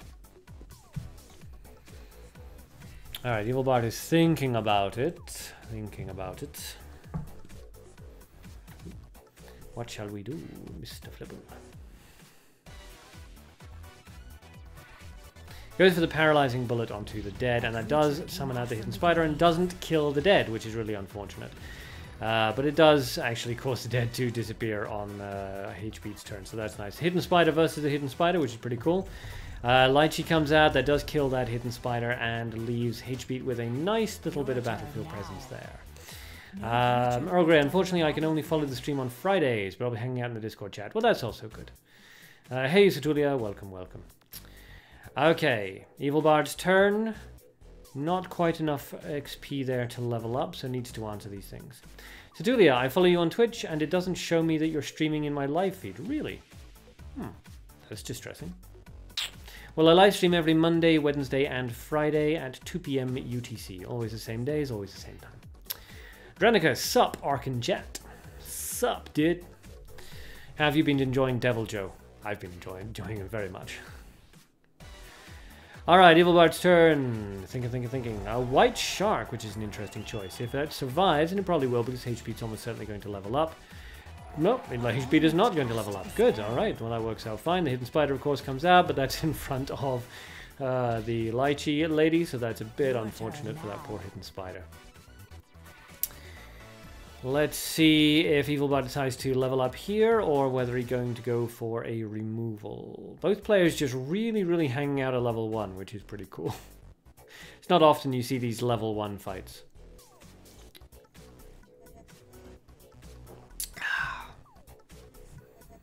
Calpish, easy remove. Yep. Ooh, out comes Taukaka, an interesting choice. That is, of course, going to survive the hidden spider's attack. So, will HP level up and allow all of his creatures to die, or is he going to go for a removal spell? Goes for well, kind of a removal. Killing one of those Taukakas. The other Taukaka is going to get its damage through, of course. Tranicos, thought he was going to be harder, but so far he isn't too bad. Going to see if I can get a tempered version of him. Yep. Good luck. He's not that difficult, but he's fun. He's fun. The most difficult thing I'm finding with him is that when I fight in multiplayer, people keep trying to capture him, and I'm like, for the love of Christ, people, stop capturing him. I can't get scales if you don't let me carve him. All right, so Taukaka got some damage off. Shipwreck Spirits comes out, and HP's just hanging out at level 1 here. Evil Bard can have the advantage here if he decides to seize it. So let's see what he goes for. Because HB's basically got to level up now. Otherwise, Evil Bard's just going to seize control by having, you know, double the number of actions that HB does. So if Evil Bard can get some good removals and things off, that would be great. If you had a Goblin Shredder, then placing it in front of the Lychee would be a really nice play. Stuff like that. Calpesh, enjoying your favorite stream. Aww. So yeah, a Goblin Shredder would be ideal, but a lot of people don't tend to carry Goblin Shredder, which is a bit unfortunate. Otherwise, I mean, basic removals and things like that, even just creature blocks in this particular instance would work okay. I generally don't advise creature blocks, but as a general rule... no creature block, just going aggressive. Interesting. Covenant Blade kills that, summons the hidden spider back out again because of what it killed, and doesn't really achieved much, unfortunately. Drenicus, lol, I've never captured a monster unless it is required. It's more fun to kill the shit out of the monster than make it take a nap. That's fair enough. Sometimes it's worthwhile capturing the thing if, you know, you're on your second cart because your team's not doing brilliantly and you just think, screw it, I just want this to be over with. Let's just cap it, just get the safe rewards. Or if you're in a hurry, you know, you're just farming for gems or something, you know, cut the tail off, carve it, cap it, boom, done. What game are we talking about? Monster Hunter World. It's my favorite game right now. I play it all the time. I'm at like 350 hours in it or something at this point. It's ridiculous. Okay, so a Hunter PLA in front of the hidden spider. That's, of course, going to kill it for free cost. And Evil Bard kind of needs to deal with those extra 2 shipwrecked spirits that are out onto the field right now. The 6 damage is not huge, obviously, but it is going to rack up. So the Hunter PLA kills the spider, blah, blah, blah. And there's the Nature Phantom of the Hidden Wolf. The Arrow of Revenge is going to come out. That's going to summon the hidden spider in front of one of the shipwrecked spirits. Yeah, okay. Well, at least it dies immediately, so... But yes, this puts Evil Bart into a very awkward situation here. Absolutely needs to deal with all of that. Now, a Flame Emission, of course, would be really nice here. That would take out the Phantom of the Wolf and one of the Shipwrecked Spirits, and the other Shipwrecked Spirits just easily killed with anything. Janicus, goddamn, I'm barely at 210. I know, well, what can I say? I played too much. Cowpatch, is it good? It is amazing. I love Monster Hunter World. It's a phenomenal game. Phenomenal game. And it's just had a whole big patch where it's buffed a whole bunch of weapons today, well, yesterday technically, and it gave us a whole bunch of new weapons, armor, new monster, and then 2 weeks today we're going to have this big April event thing where it's going to be different graphics, more armor, more stuff, all kinds of good stuff's coming out. It's lovely. Okay, so the Goblin Bomb Squad, and then the Spring of Memories, which is a very interesting choice because if it gets removed, it's going to seal the Phantom of the Wolf's ability, which of course is going to prevent the Phantom of the Wolf from buffing the other creatures. Cowpatch, I like RPG. Monster Hunter World's not really an RPG, not in the traditional sense of the word. It does have a storyline, and you know, NPCs and characters, and you do need to buy equipment and so on and so forth. But it's not like an RPG in the Final Fantasy sense of the word. So HBeat needs to think about it. Summon Dead. That's going to bring the Dead out onto the field, and down goes the Golden Bomb Squad, which kills one of the Shipwrecked Spirits. The other one is still left out on the field. Evil Bart needs to basically kill all of this. You can't let either the Dead or the Shipwrecked Spirit alive because that's going to be fatal damage. Even leaving the Phantom of the Wolf out onto the field is very, very risky business. So it needs to deal with this immediately. Once again, Flame Emission would be nice here, but may not have it. Cowpatch, I'll try it out. Good-o. If you try it out, play it on the PlayStation 4, and then you can join me and Dranicus and my brother, and then we can actually properly farm Devil Joe, and people will stop goddamn capturing him. The only way to get scalps is by carving. Stop capping! Dranicus, not in the God of War or Dark Souls sense, no. Although a weird number of people compare Monster Hunter World to Dark Souls. I don't know why. So Evil Bart is thinking about this. It's a very tricky situation. Not enough mana really for anything. A limited amount of nature. HP saying, nice to meet you. Obviously getting a little bit bored of waiting. There's the Flame Emission at long last. Not sure why it was on the... Yeah. Not sure why it was on the Phantom of the Wolf, honestly. You'd have been better off Flame Emissioning the other two, and then either the Phantom of the Wolf wouldn't have been able to do fatal anyway, and if it had jumped into the Spring of Memories, it would just have cancelled its own ability in any case. Still, never mind. Out comes the the Mirror Ghost, sorry, not the Phantom of the Ghost, that would be weird. Phantom of the Ghost. Out comes the Mirror Ghost Gold +1, and that is a lot of trouble for Evil Bart. He could just go for a Hail Mary and hope that he gets a removal spell onto the correct Mirror Ghost, but he didn't, and that is, of course, going to be fatal damage. Kotagun, rip Evil Bart, yes, it's unfortunate, but yeah, I couldn't quite get that. And that I am the real one, which is what they all say, so it doesn't mean anything. And down goes Evil Bart. Congratulations to HB, well played with that aggro deck, very nice. And well played as well to Evil Bart, just couldn't quite keep pace with that relentless aggro. Dranicus, I'd assume they compare it because they are both tactical, which is different from many action games where you just mash attack button until you win. Yeah, I mean... Yeah, but it's a weird thing to choose. I mean, you know, it's like, oh, you know, no button mashing. Like, well, I guess, but that is like literally the only way in which they are similar. Satulia, stream video keeps freezing for you. Try refreshing Twitch.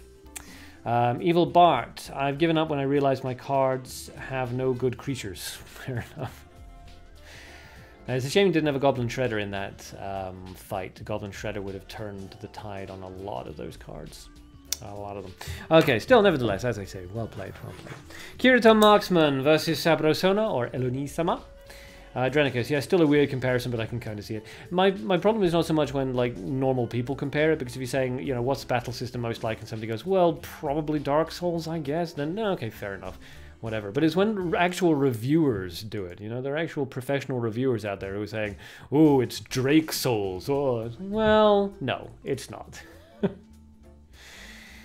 Kalpesh, you should give priority to leveling first. Yes, give priority to leveling. Don't immediately level up 100% of the time. But yes, 90% of the time you want to level up when you have the opportunity to do so.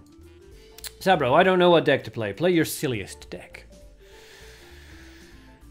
Play the craziest deck you have.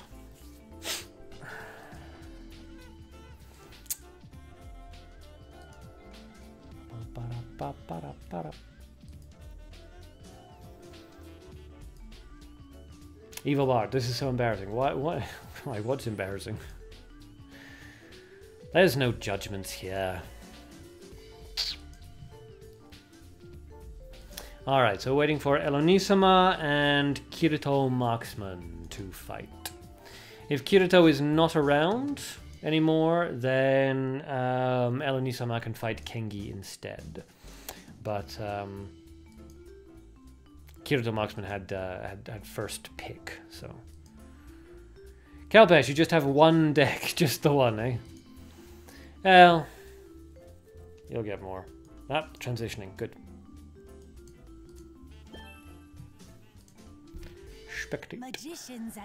Alright, Kirito Marksman up at the top with Skuld, my favorite hero, guess why.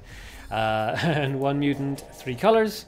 Elonisama down the bottom, no mutants, L hero, 3 colors. Opens with an aggressive newbie duelist. Again, hasn't master deck, so what the hell is that? Yeah, okay, that is an insane deck. This should be fun. Okay, so Kirito Marksman discards a card into the grave, and it's of course Ambush Vine, out it comes, and that's going to kill the newbie duelist before the newbie duelist manages to kill it, maybe? No, in fact it's not. In fact, newbie duelist is going to kill that Ambush Vine. Bum bum bum. Dranicus guessed correctly. Kengi 08 is his IGN, feel free to add. So yes, if anybody wants to fight Kengi after this battle, please let me know. Alright, so Elonisama, some newbie duelist, the Hello Holy Missile comes out. That's going to weaken that newbie duelist so that the Ambush Vine can take care of it. That's still okay for Elonisama. Both players have pretty much equal resources at the moment. Elonisama are leading a little bit in terms of HP, but it's not super crucial. Command hunting out onto the Ambush Vine is an interesting choice. That's going to hang out in the grave now, and it'll pop up the minute Elonisama plays another card. Well, another creature card, anyway. Both players level up to 2. Kirito Marksman is at literally half the HP of their opponent, but still can turn this around. I discard into gold, and a Tsubaki comes out onto the field. Okay, I was wondering if we were about to see like a Goblin Shredder with a Summoning Commission or something in the grave. But no, Tsubaki comes out onto the field. Mukro Algesco comes out. Yeah, which is one reason you do not block creatures with creatures. Mukro Algesco is a problem and it will kill your ass. Tsubaki doesn't need to be in front of creatures anyway. She'll fire her arrows pretty much randomly. And it was guaranteed to kill the duelist anyway, because there were no other creatures on the field. Kadir's Flying Sword comes out. Once again, not a great idea. Don't block creatures with creatures unless the creature you're blocking with is something like a Fiery Zealot or something like that. Okay. It's an odd choice. Paralyzing the newbie duelist for a single turn.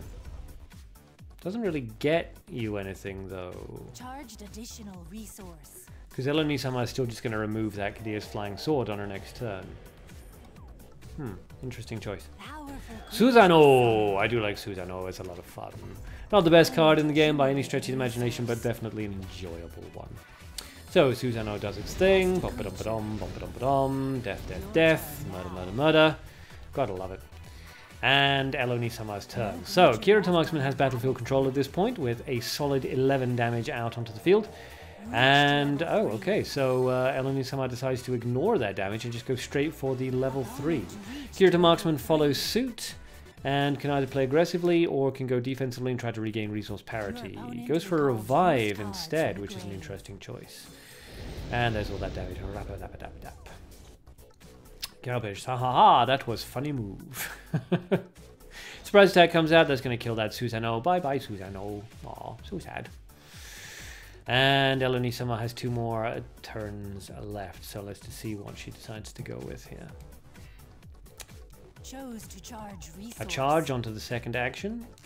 does really need to deal with that Cadea's Flying Sword, or as I was about to say, at least put some extra pressure on, which she decides to go for, the extra pressure with the Black Spirit. Hunt comes out, that takes care of the Black Spirit immediately, but it's okay, it's an even resource trade, so no great loss there on Elanisama's side. Still leading in terms of HP, so doesn't need to panic too much about that Cadea's Flying Sword, although that chip damage is causing problems. Command Hunting comes out, that's going to take care of her. And are we going to see another Crusader come out?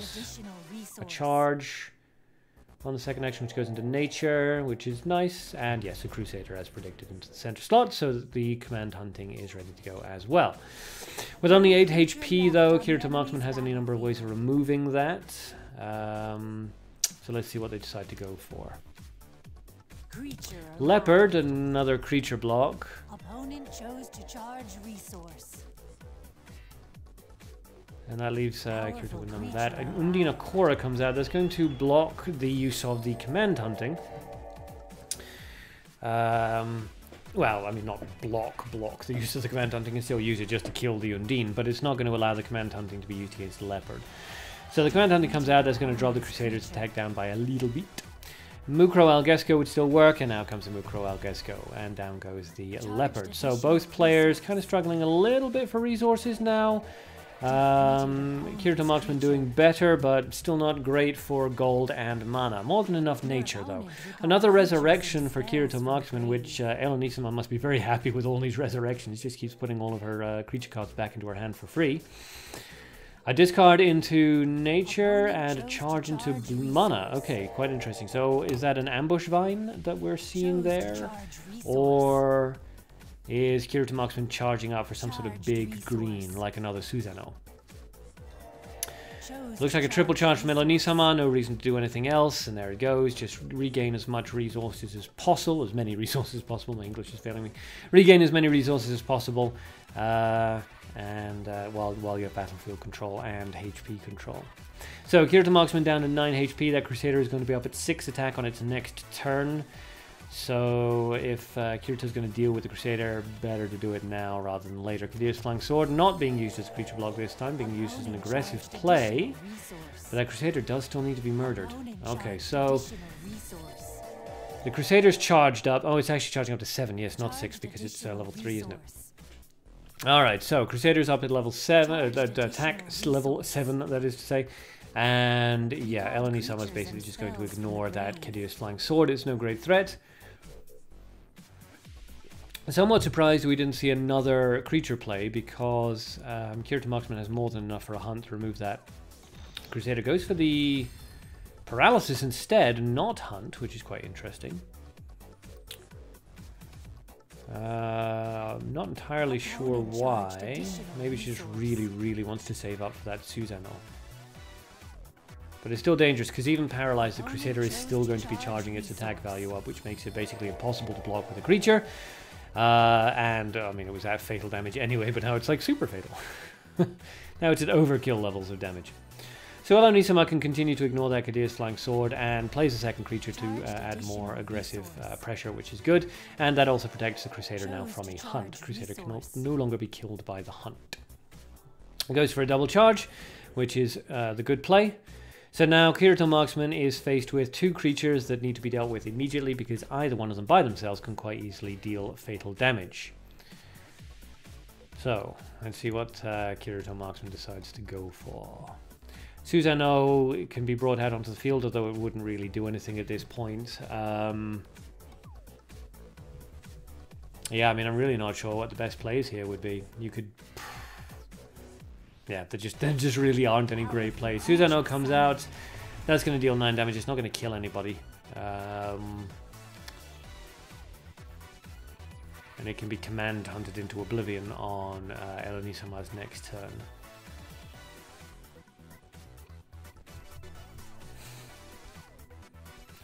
Two actions left on Kirito Marksman's side. Goes for a discard into green.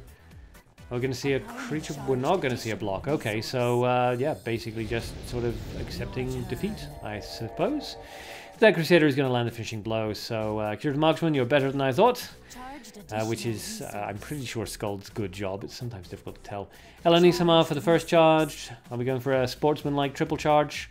There's the double. Chose to charge resource. And the triple. And there's a triple. A very sportsmanlike finish there for Eleni-sama. God is always by your side. So be afraid. Be very, very afraid. Good game to both Kirito Marksman and Eleni-sama there. Very well played. Honestly, looking at Eleni-sama's deck, I was not expecting a win there. That is a crazy looking deck. But hey, worked out really well. Nice one. Weird deck, says Evil Bard. Yeah, very weird deck. Very weird deck. But hey, Eleni-sama made it work for him. So well played to both players there. Very nice. Kirito, you're so bad. Not bad. You did some. There were good plays in there. There were obviously some misplays. There's always misplays. There's misplays in every single one of the videos I've done. But no, it wasn't bad plays by any stretch of the imagination. It was just a really weird deck to go up against. This is, of course, one of the advantages of running very unusual decks, is that in Mabinogi Duel, people are so used to like the meta choices, they can kind of anticipate mostly what's coming out. If you bring out stuff that they are just not expecting, that can really swing the battle in your favor. Kalpesh, I loved that Susanoo when he came. Phrasing? But yes, Susanoo is an awesome card. Okay, so does anybody else want to do a sub-battle? Sadly, you deleted all of your Susanoo decks. You can recreate them. Does anybody want to do a sub-battle with Kengi? He said that he's willing to have another fight. Does anybody want to have a fight with me? Or does anybody want to post their deck code to have me take a look at it so that I can offer any constructive criticism? Kalpesh, because you no longer have him. Ah, you sold him off, did you, when you quit? That's a shame. That's a shame. Pretty sure I still have my Susanoo. Don't have any O's are in it. Yeah, no, I still have mine. I love that guy. Look at him. It's awesome. Look at these little shark teeth. Where's my card? There we go. Pajechny can do a fight if someone wants. Powered by Gentleman. Play one game yourself. I've played multiple games myself, but I can do that if anybody else wants me to. And of course, anybody can challenge me to a fight whenever they want. Smiles and Giggles wants to fight. So Evil Bart wants to win. Alright, well, we've got 3 people. So Kalpesh, Kengi said that he wanted to fight. So Kengi, you choose. Do you want to fight Pajechny or do you want to fight Smiles and Giggles? Up to you. Sabrosona, Susanoo carried me to Platinum in the first 2 months of the monthly arena. Yeah, that's cool. Yeah, I do like Susanoo. I made a video on Susanoo. I don't remember what the deck was like, but I remember I made a video on Susanoo. I really enjoyed it. It was a lot of fun. Evil Bard, such a noob. Yeah. Sometimes it's your day, sometimes it isn't. Elixir, you're looking to buy Tau Kaka. What's a good price? I do not know. I do not know anymore. Hopefully someone in chat can help you out. Kalpesh. Kirito Marksman wants to do another one. Okay, hold on then. Well, so what? Smiles and Giggles wants to fight. Kengi wants to fight. Kirito wants to fight. So let's say Kengi versus... Let's do Kengi versus Pajechny. And Smiles and Giggles, otherwise known as Pluto, is blue versus Kirito. Okay? So, Kirito, there we go.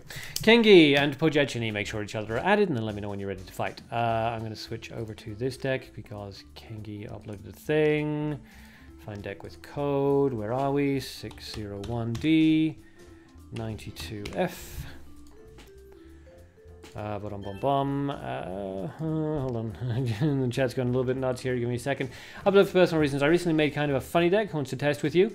Well, okay. I'll write that down. Upload versus somebody. Kengi's good with anyone. Okay, Kengi versus Pojechny. Sabrosona. It was a deck with Susanoo and Shadow Alicia. Oh, that's fun. Evil Bart wants to go as well. Okay, so maybe Evil Bart versus Upload. All right. Pojechny thinks he's added Kengi. Leech, seen them for 20 to 60,000. The Taukakas. Powered by Gentleman. Can you play as well? Yep, I'll write you down. So, powered by Gentlemen. Okay, as soon as somebody else says they're ready to fight, I'll sign you up for that. Oh, it's got a Lilith in it. I'm not even looking at that deck. Kirito's deck. 601. For anyone who doesn't know, no gimmick decks are allowed, and we do kind of frown upon Lilith because she's a skillless card. You can run her if you've got a very, very interesting deck with her in it, but I wouldn't advise it. Kirito, that's your Susanoo deck. Nice. A lot of fun. Okay, it's Elixir's case. Seeking 1 right now, 4 for 45. I don't know what that means. Upload for personal reasons. Your in-game name is Korean, so the other one can't type in your IGN, you guys. Yes, okay. So, Evil Bart. Send a friend request to Evil Bart. You can see it second from the top there. EVILBART. Kalpesh is still looking for Bajechini. And he's added you. Good, good. Okay, Kotakun. And that's 601 D9. What was that? 32. Yep. Alright. Elixirs, you were talking to Leech. Yeah, I don't know what 4 for 45 is, though. Jurgen, Miskin, Mino, +1, Jane, Nereva. Yeah, okay. Wow, that is so top heavy. Aggro deck would have your shorts for lunch. Papa, yeah, don't worry. You're basically so far last on the list. We've got Kengi versus Pajechini, then Pluto is Blue versus Kirito Marksman, then Upload versus Evil Bart, then Powered by Gentleman versus somebody else. It starts. Hurry, okay, hold on. Here we go. Okay, it's just keyed in. Evil Bart. Is Hanged Clown useless? Not useless, but you have to use in very specific decks. Sausin up at the top, 1 mutant using the Tine hero, the cool Golden Week one, I'm pretty sure. 3-colored deck. Kengi down the bottom with 1 mutant, L hero, and a 3-colored deck. Sausin opens aggressively with a Crusader. Satulio is now following. Thank you, Satulio. I appreciate it. Yes, so opens with an aggressive Crusader on Sausin's side against Kengi. How is Kengi going to play this? Now, Kengi traditionally is quite a reactive player, quite defensive, so he likes it when other people play first. So let's see how he goes here. Blocks with an Elephant, which is an interesting choice because the Elephant is never going to kill the Crusader.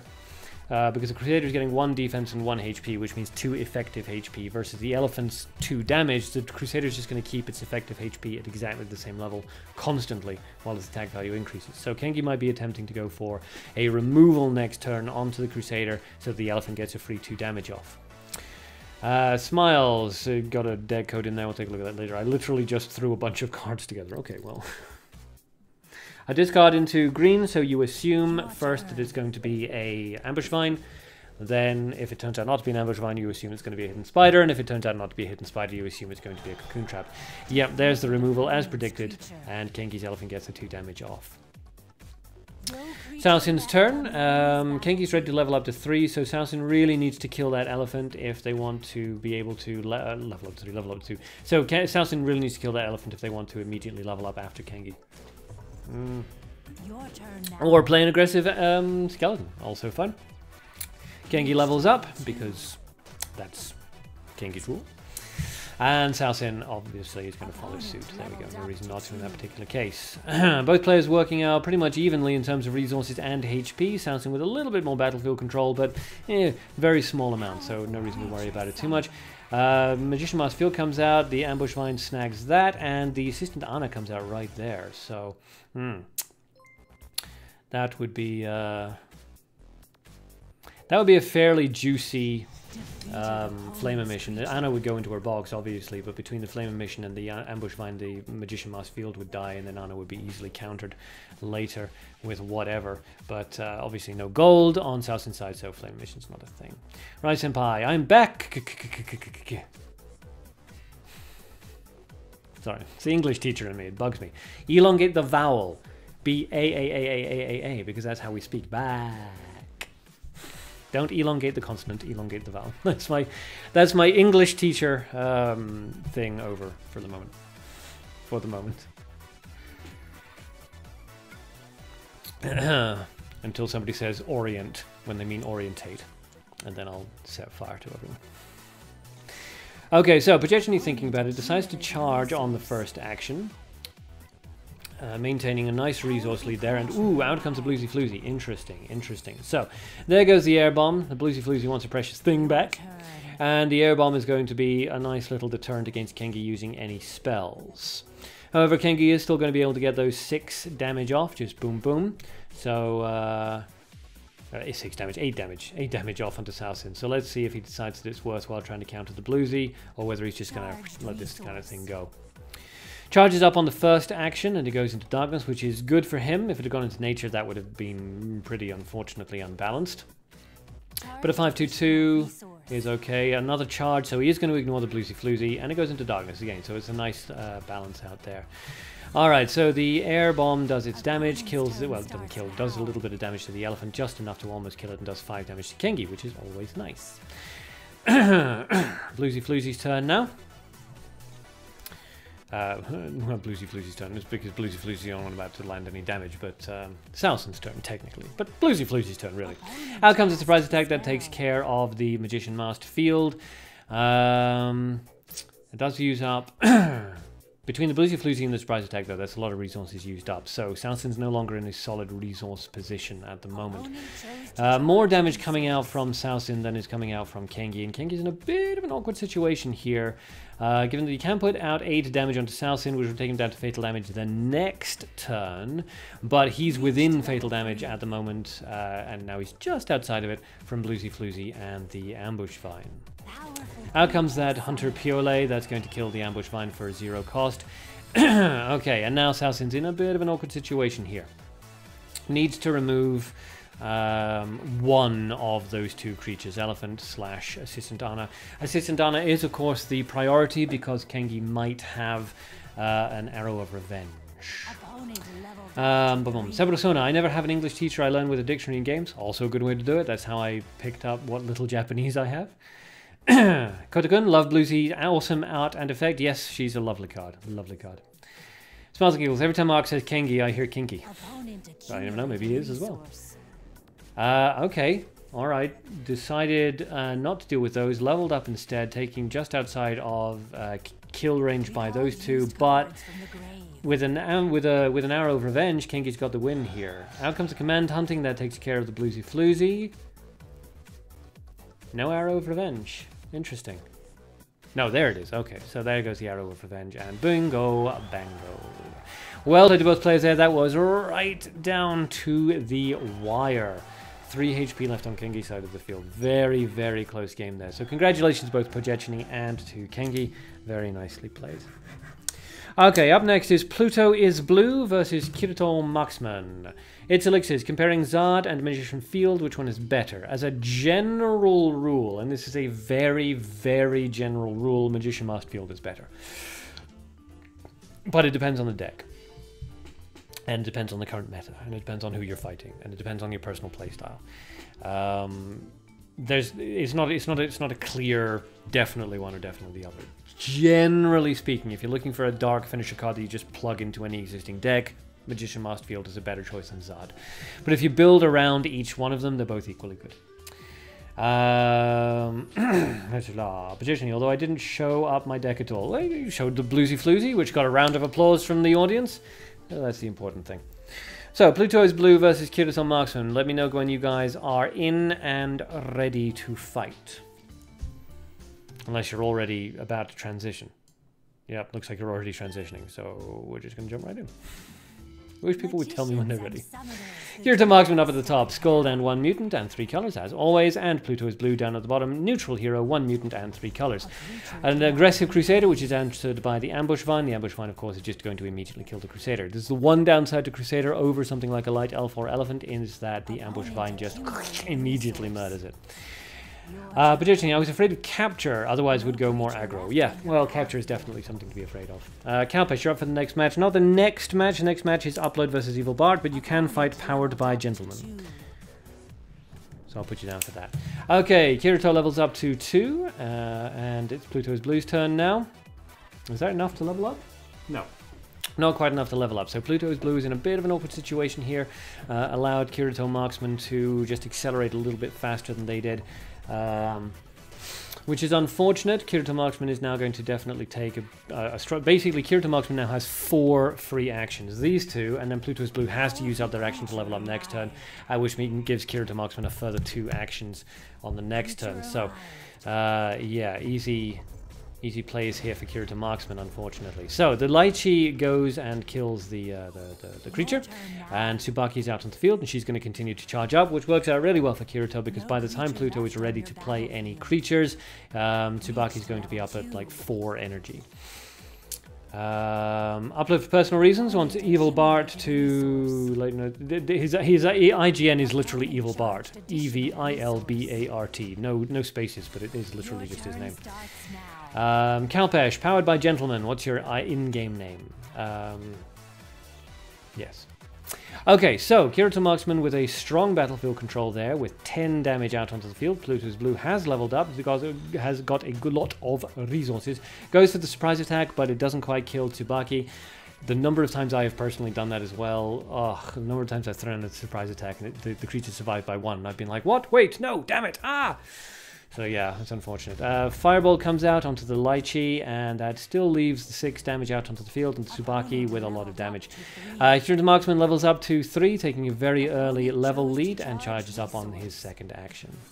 Your turn starts now. And gets those 6 damage off. So Pluto is Blue, lagging behind by half a level, but has good resources there. Hunter Hellhound comes out, and that does take care of both of the creatures on Kirito Marksman's side. So the next action should probably be a charge. Let's see what Pluto goes for. Charge would be the best bet. Upload for personal reasons has decided to call Evil Bart Evil Bard, which is actually even cooler. Powered by Gentleman, yo. Make sure, powered by Gentleman, make sure you have added Kengi. Leopard comes out in an aggressive slot, which makes sense. You don't really want to place a creature as a creature block, especially when you're leading by so many HP. Powered by Gentleman, just letting you know when, just making your deck, sorry, yes, good, okay. Out comes the Ambush Vine in response to that Twin Blade Jarka, which is problematic for Pluto, and goes for the charge. Okay, so the Leopard is going to get that 7 damage off, not 12 damage, that's its HP. Pay attention. Kirito Marksman now with decent battlefield control, but probably does want to answer that Hellhound. Could remove it with a Magic Missile, could remove that entire mess with a Flame Emission if you discard it into gold. Lots of options here. Even a Hunt would remove the Hellhound in its weakened state. Powered by Gentleman, what is Kengi's name in-game? It is KENGI08. He's posted it in the chat if you can read that. Out comes a Hunt onto Twin Blade Jarka, which is quite interesting, and a Paralyzing Bullet to finish the job. Okay, fair enough. I mean, yeah, might as well just go for it, really. Remove it and get the fatal damage off. So the Ambush Vine and the Leopard shrieks, which is a weird thing for a Leopard to do, but whatever. And congratulations to Kirito Marksman. Lands a finishing blow against Pluto is Blue. Well played to both players there, and some interesting decks as well. Okay, whoo! So, Upload versus Evil Bart. Upload versus Evil Bart. When you guys are ready, please let me know. Okay, and what did we do? We did, oh yeah, that was the top-heavy, aggro-sensitive deck. Yes, if anybody wants to send me a deck for critique so that I can help you polish it up, please post your deck code in the chat. Otherwise, we will just continue to wait for Evil Bart and Upload. Evil Bart is ready. Good, good, good.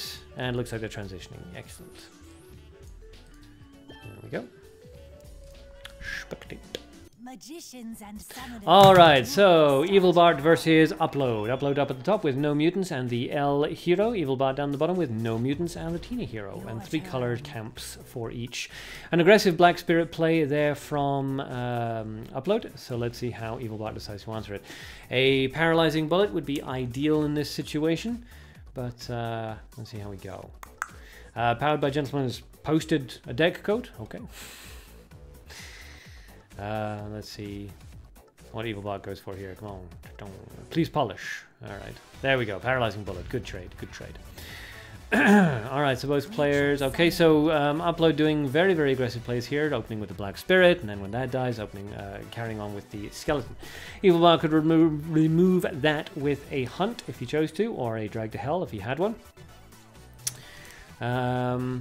Yes, lots of choices here.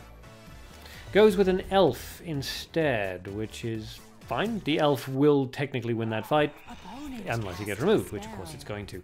Never block creatures with creatures, unless the creature you're blocking with is like a fiery zealot or a goblin bomb squad or something like that. You know, something with an actual defensive activatable ability. In general, though, never block creatures with creatures, because that happens all the time. 90% of the time when you block a creature with a creature, that happens. Evil Bard's turn. Is he ready to level up? Yes, he is. So he could level up, just take the 4 damage, but gain a sort of level lead, and that's what he does. Probably the best situation. Best thing to do in that situation, rather. Okay, so 32 and 23 HP. I quite like that. It's very symmetrical. Skeleton is still out there, but Evil Bard can quite easily answer that. Quite easily answer that. Blah, blah, blah. There are way more drugs in my art juice than usual.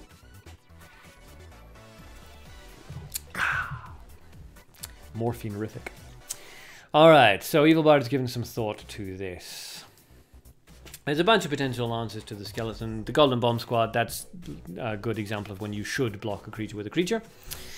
Kalpesh, never just put creatures unless you know what you're doing. Well,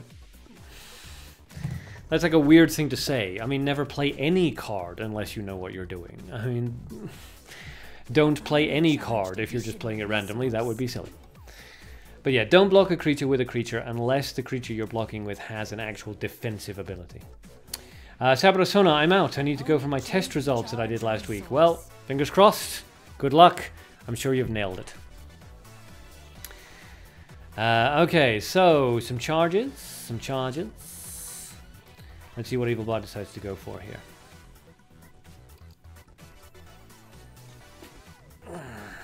Goes for a charge on the first one. There's no real reason for Evil Bard to play anything here. He's got battlefield control, 12 damage out onto the field, 6 of which is going into your opponent. Why? Screams upload. For no reason. So Hebe, hey Ark, how are you all? I'm good. I can't speak for everyone, but I'm good. You're late again, though. Not going to duel today, sorry. That's fine. We're actually past time anyway. I mean, we've been going for 2 hours and 10 minutes at this point. Hunter PLA comes out. That's going to take care of nothing. Huh. Creature arrived. Okay.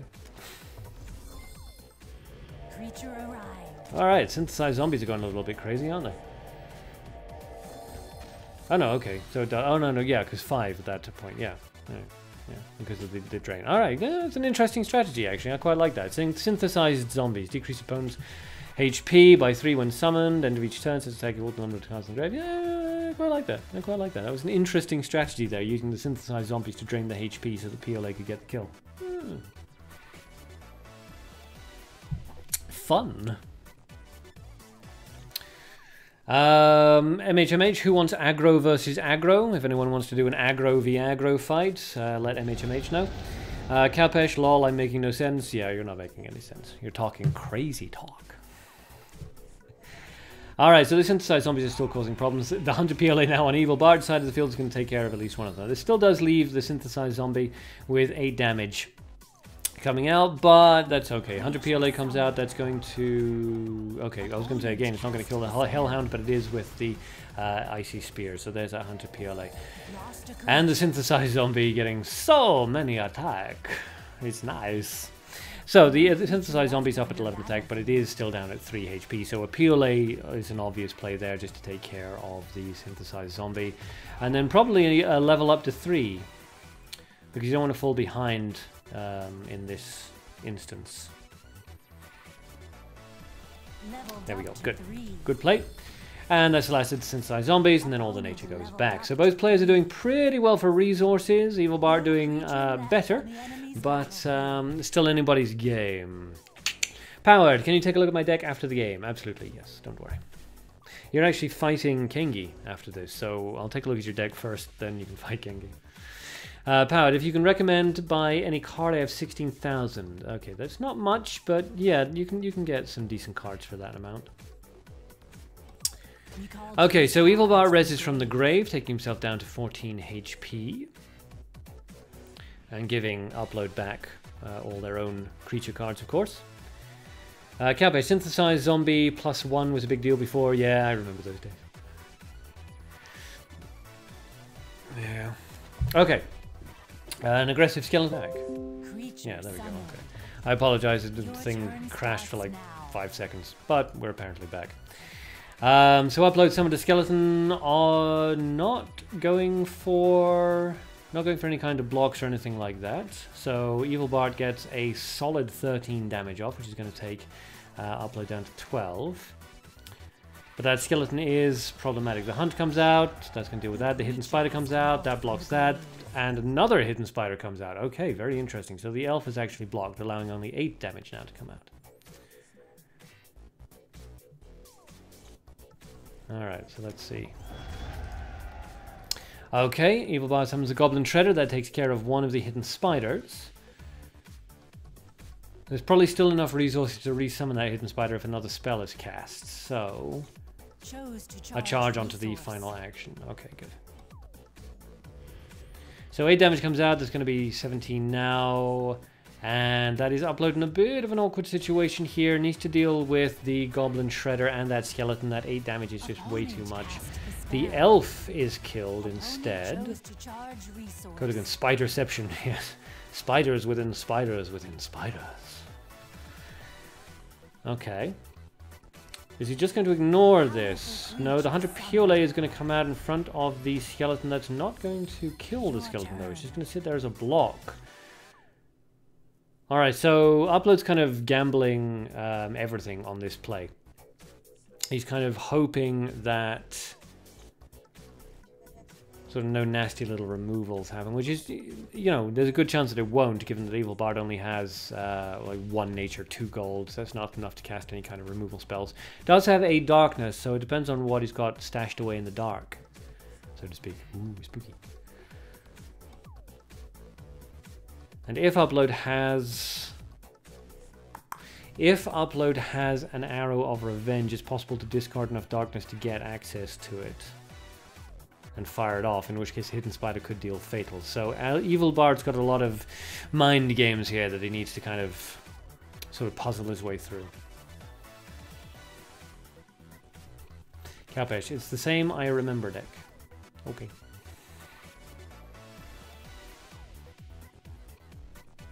Thinky thinky. Okay, drops the Hellhound. That's going to take care of that hidden spider. No resources really to cast anything else, so I think we're just going to see a double charge here. Yeah, this really could go either way. It depends on whether or not Upload has any tricky tricks that can combo into the Hunter PLA. A discard into Darkness, possibly just to balance out the resources. And ready up a play for the next turn. Kengi's cheering for Evil Bard. Seems a little bit sad for Upload, but sure. Upload says, let's cry, so it doesn't look like he has any way of dealing with it. And forfeits the match, okay. So congratulations to Evil Bard. Well fought and well done on Upload side as well. Some very interesting decks and very skillfully piloted. Funek, I don't know how to pronounce your name, I apologize. What do you think of Duel Links? I like it, I do. It's I hesitate to say pay to win, but definitely if you're a whale, you have a massive advantage in Duel Links, which is a bit unfortunate. It's still okay for free-to-play players, but yeah, I really enjoy the game, but you need to spend a fortune if you want to maintain like pace, I suppose, with every booster pack that comes out. Evil Bard, your arrow is coming. Arrow is coming. Alright, Powered by Gentlemen, you've added Kengi, good. You guys are fighting. You said you wanted me to review your deck. Evil Bard, yes, finally won. Congratulations, see? I told you it wasn't a noob thing, it just wasn't your day up until that point. So, this is Upload's deck. Powered, if you want me to review your deck, if you could repost it, because there's been a lot of posts since then. Otherwise, just start fighting Kengi and we'll review your deck afterwards. Check your deck, Powered. Yes, I would love to, but you're going to have to post it again because the chat's long gone. So this was the deck that Upload was using, the Spiderception deck. It's a nice one. Yeah, Zombie Synthesis and the Masked Field. Yeah, it's an interesting one. Phantom and the Mermaid instead of Phantom and the Wolf, always nice. MH is willing to fight again as well if anybody wants to. Kalpesh, I will let now new players a simple deck to get in higher rank. Okay. Yep, so I'm just waiting on this. So either Kengi and Powered are about to fight, or Powered's about to send me his deck code. One or the other is about to happen. So I'll just I'll refresh this until one of those two things occurs.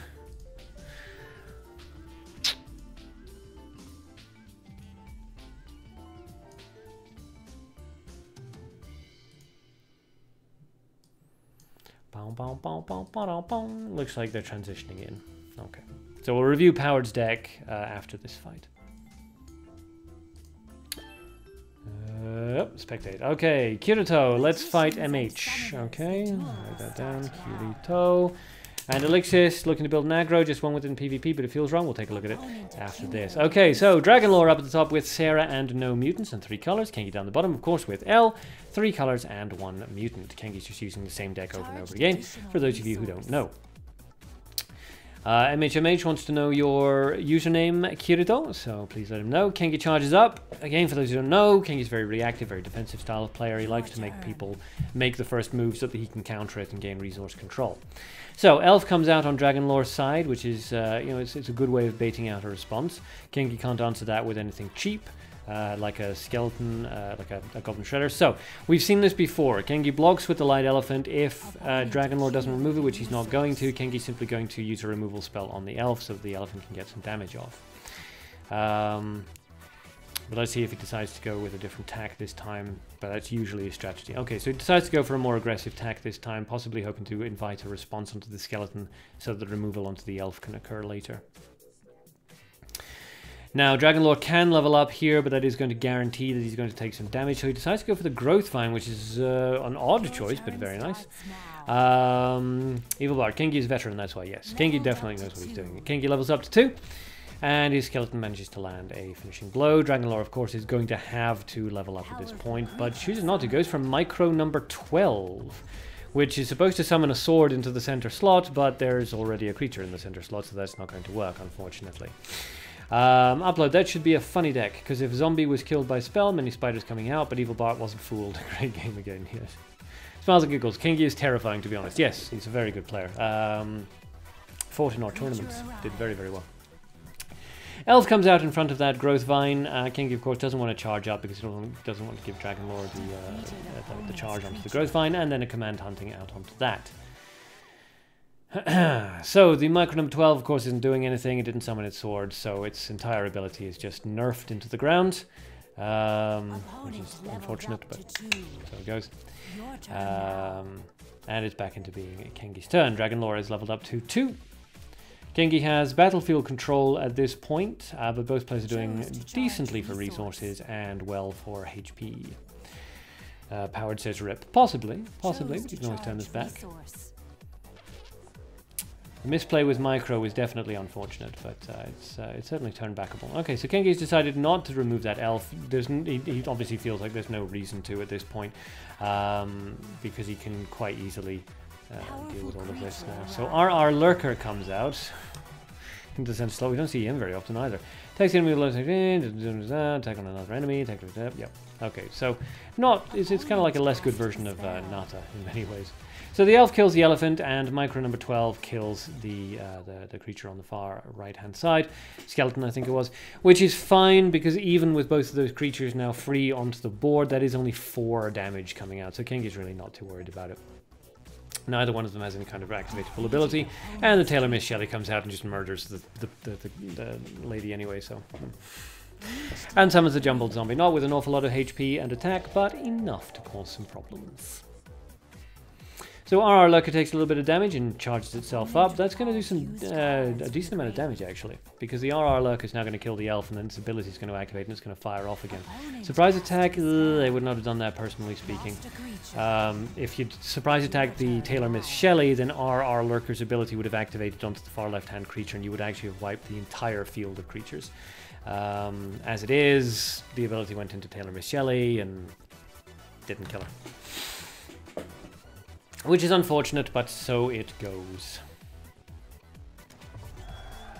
Alright, a PLA comes out that's going to take care of the elf for 0 cost. And a Magician Master Field just to flood the deck. MHMH, you have problems with the Mabinogi app. Really? What kind of problems? Charged additional resource. Kengi charges, and that goes into nature. And some more damage comes out. PLA removes the creature and jumps right back into Kengi's hands, giving him a nice amount of gone nature resources back. So RR Lurker is still out onto the field, but he has nobody to kill, so his ability won't activate. What's the card in front of the elf? Just died. This card? RR Lurker? Not sure. Upload. Gonna sleep now. See you next stream. Have a nice day, everyone. See you. Thanks for stopping by the stream. I appreciate it. MHMH, please wait 5 minutes. Gotta restart. Evil Bard. Arc. How to think like a veteran. Yeah, okay, so Phantom of the Wolf comes out, and that's going to supercharge up RR Lurker. The Ana is dead, but it's just going to reawaken next turn. The Capture comes back, so that cutting box is actually going to be doing some damage, which is nice. And the Magician Mask Field is going to be doing a little bit as well. It is only 7 damage, of course, still out onto the field, but it does put, it does make things a little bit awkward. So Dragon Lord's really got to deal with that Magician Mask Field and the cutting box, whole kit and caboodle. It's awkward, especially since he only has 0, 2, and 5 resources. So let's see what he decides to do here. Powered. Oh my god, his deck is so powerful. It's yeah, it's solid. Taylor Miss Shelley, PLA, Magician Mask Field Captured. Basically, it's just a deck of just nice, solid, reliable cards. Out comes the Hunt. That's not going to kill Magician Mask Field, but RR Lurker does kind of finish him off, so that's pretty good. And then it goes into the cutting box, but the cutting box is going to transform back. But at least the Magician Mask Field and the captured Phantom of the Wolf are both dead now. Okay, whew, exciting. So if Kengi has a Arrow of Revenge, he can win this right now. Goes for the surprise attack and take care of that RR Lurker, which has actually been doing a surprising amount of work. It's very cool. And he's going to charge up, probably going to charge up again. Wants to maintain as large a resource cap as possible, but could play something in order to make a more aggressive push. No, goes for the charge, yeah. No real reason to get hyper aggressive here. When you've got battlefield control and resource control, you don't really need to overplay your hand, especially since there's always a possibility that light has got a holy spear in there. So Dragon Lore revives from the grave and surprise attacks Ana, who dies. Evil Bard. Kengi, give me your deck code. Well, I mean, you can pretty much guess the rest of the deck from what you see here. Oopsie daisy. Okay, so Kengi charges up. Goes into light, charges up, charges up. And Arrow of Revenge comes out. There we go. Finishing blow. Always assume if your opponent's running dark that they have an Arrow of Revenge. Congratulations to Kengi. Well played there. And well played to Dragon. Honestly, that RR Lurker worked out significantly better than I thought it was going to. It actually did some work there. So that was pretty cool. That was pretty cool. Alrighty, so next and final one. Can I take a look at my... Yes, okay, so before we do any more sub-battles powered by gentlemen, give me your deck code that you want me to take a look at, and I will observe it now. Ooh.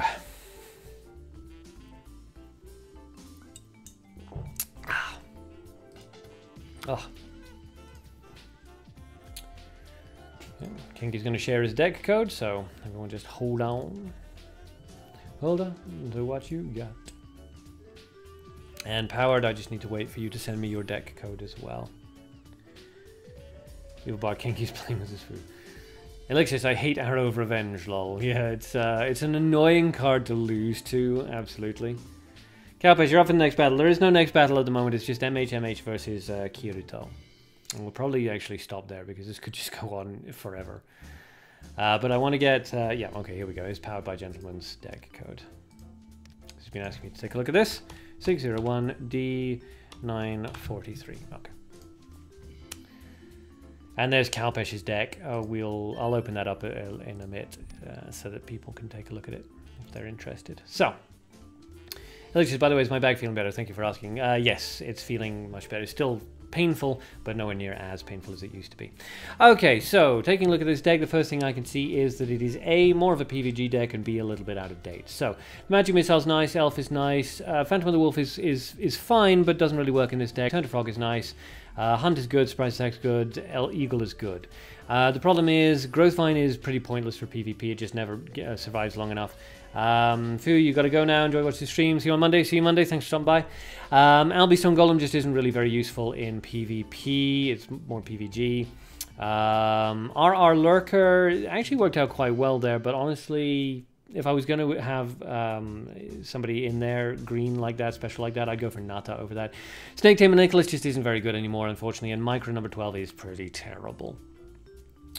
Evilbot, any new event this month? Not this month, March, but in April, yeah, I'd be amazed if there wasn't one. So, taking a look at this deck, first things first is wildly unbalanced. You have one light card in there, you have a shitload of green cards in there, and you have 4. When you're running 3-colored decks, always go for 4 of one color, 4 of another color, and 4 of the final color. So you're going to want to remove the Albi, remove the Growth Vine, remove the Snake Tamer Nicholas, remove the RR Lurker, leave the Elf, Hunt, and Eagle. You're going to want in Surprise Attack to put down something like a Crusader, and then it's really up to you. Holy Missile is a good choice, and then a Light Finisher would be good.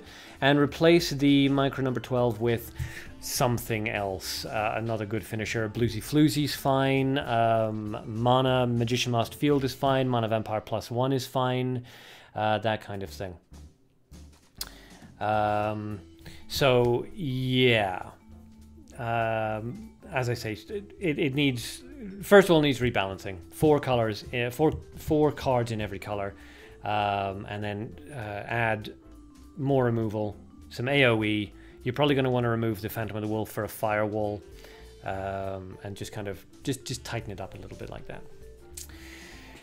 Okay, MHMH is back, so Kirito Marksman and MHMH need to be added together. Kalpesh, I will make it my VR. Let me look at it again. I don't know what that means. Let's take it. We'll just open up Kalpesh's deck, the one that he just fought with, so that everybody can take a look at it in case they are interested. There we go.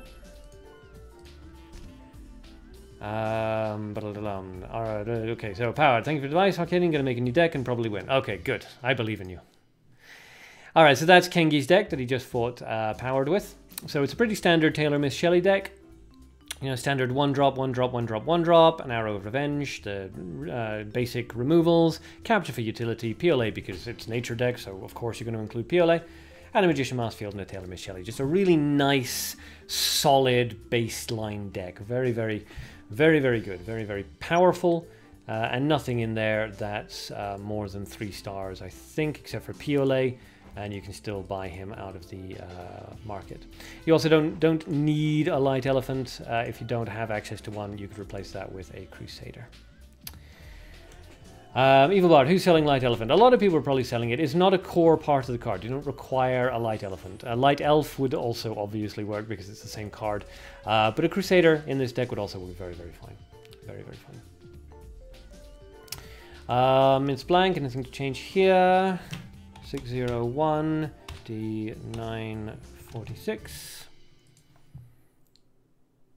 Is that correct? I feel like I missed. MHMH is ready. Okay, so let me just quickly load up this and then I'll come back in. So 601 D946. I feel like I typed that in wrong. Yeah, there we are. That's better. Evil Bard. None. I have elf. I don't know what that means. Okay, so MHMH is versus Kirito Marksman. I don't think I have either one of you added, weirdly. So hold on a second, I'm going to need to send MHMH a friend request, HBeat1. Okay, because I can't, oh, and never mind, I have elf, okay. Good. Alrighty, I'm going to have to remove Magnum Opus, I'm sorry. If you're watching, send me a friend request, I'll re-add you. Kalpish, I'm poor in-game, donate me. We're all poor in-game. So, HBeat1. Powered by gentlemen. By the way, Arcadean, which booster to open? I got 30 gems. Depends on how many cards you have. Did I add? Or did she complain?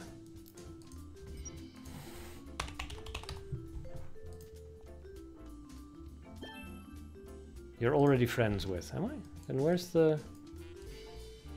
Ah, there we go. Okay, I'll take a look at the deck blank just after we're done with this. Yeah, depends. Powered, it just depends on how many cards you have. So, Kirito Marksman up at the top. No mutant. Skull Hero. 3 colors. HP down the bottom.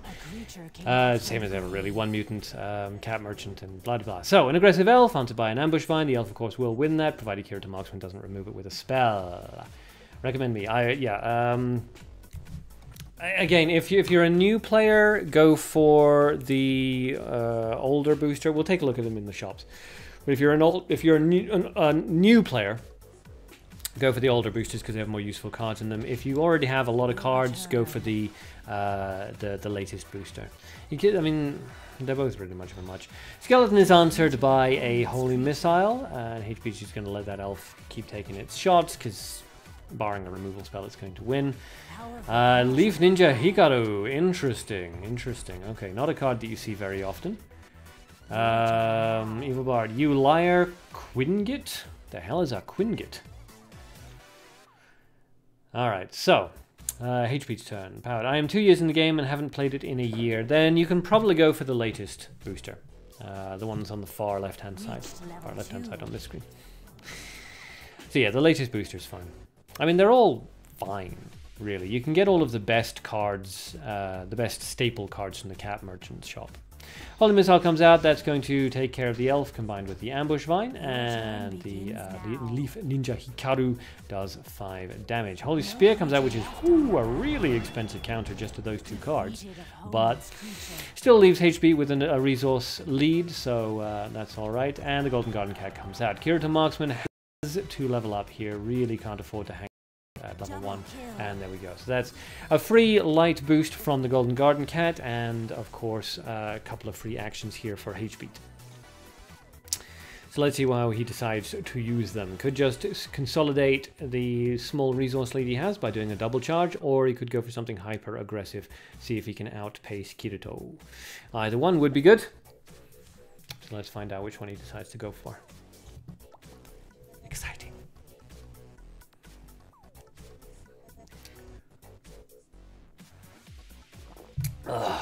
Thinking about it, it's a difficult choice to make. Both are perfectly reasonable.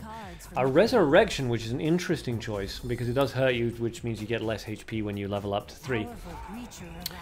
The elf is of course answered by the ambush vine, and then Azrael comes out. For those who don't know, I'm trying to open this up and keep it open, but it keeps closing itself because it's a stupid thing. Anyway, hopefully you can read that. There we go. When the opponent creature is summoned, moves in front of it and deals 9 damage. Target opponent damaged by this effect. Whoop is moved in front of the slot that he was positioned in before. So he's kind of like a creature mover. You generally don't see him used very much, but he's fun, certainly. Powered. Got Balfagor, Mana, Angel, Cassiel, Ultimate Wave of Life, Cute Baby Bird, Harut, and Vengeful Knife. Vengeful Knife is good for aggro decks. Belphegor Mana's meh. Angel Cassiel meh. Wave of Life is Cute Baby Bird is pretty good, and Harut is not great. But Vengeful Knife is good for aggro decks. And the Cute Baby Bird's pretty good as well, if you've got the right cards for it. Celica comes out, summoning a Minerva. Let's go. And there's, of course, a gold zombie dragon out onto the field as well, which is always lots of fun. So, Kirito Marksman playing hyper-aggressively here, not bothering to try to block all these things. Out comes the Holy Spear that's going to kill everybody, but the zombie dragon is going to resurrect itself. So that works out very well for HB, although he has basically no resources at this point. The gold zombie dragon +1 still has enough soul stones that it can resurrect itself a couple more times. So, Kirito is going to have to transform that if he wants it off the field. But can he? You're better than I thought. I don't know, I'm saying it like a deep voice because it's a female hero, but deal with it. Alright, so Kirito really needs to deal with this in a major kind of way. There's no easy answers here, unfortunately. A Cocoon of Evolution obviously would work, but wouldn't hold him in place properly. Drops an elf, resurrects out of the grave, and then charges. So that is just a free 18 damage that's going to come out there onto Kirito Marksman. HP doesn't need to do anything here. He can just charge up 3 times, maintain a resource lead, and just rely on the zombie dragon to deal all the real damage here.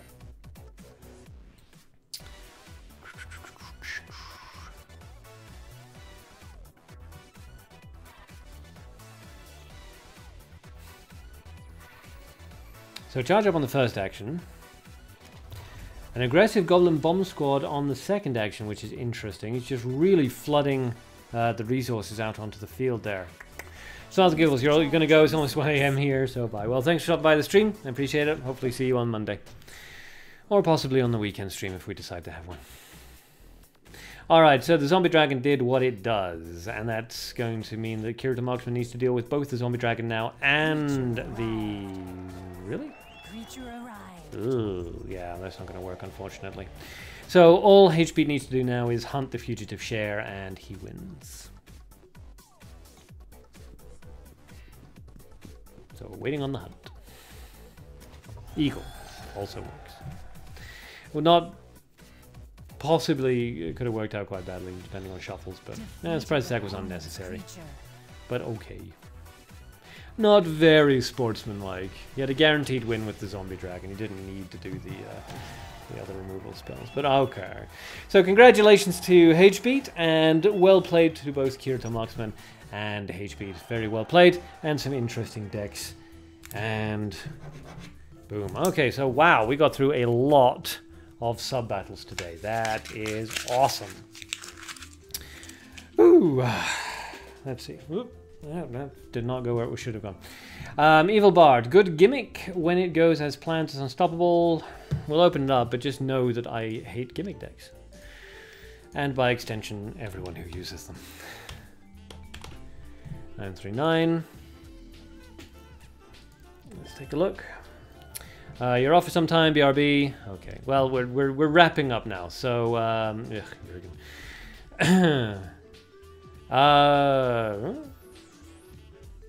it's weird, honestly. I mean, if you're gonna go for Jurgen deck, just go for Jurgen. Just go for mono dark, or at most dark light. There's no reason to shuffle around with gold in there as well. Just use Jurgen.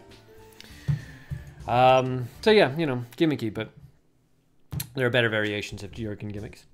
Evil Bard, isn't Zombie Dragon too powerful here? No, it really isn't. Zombie Dragon is super easy to deal with.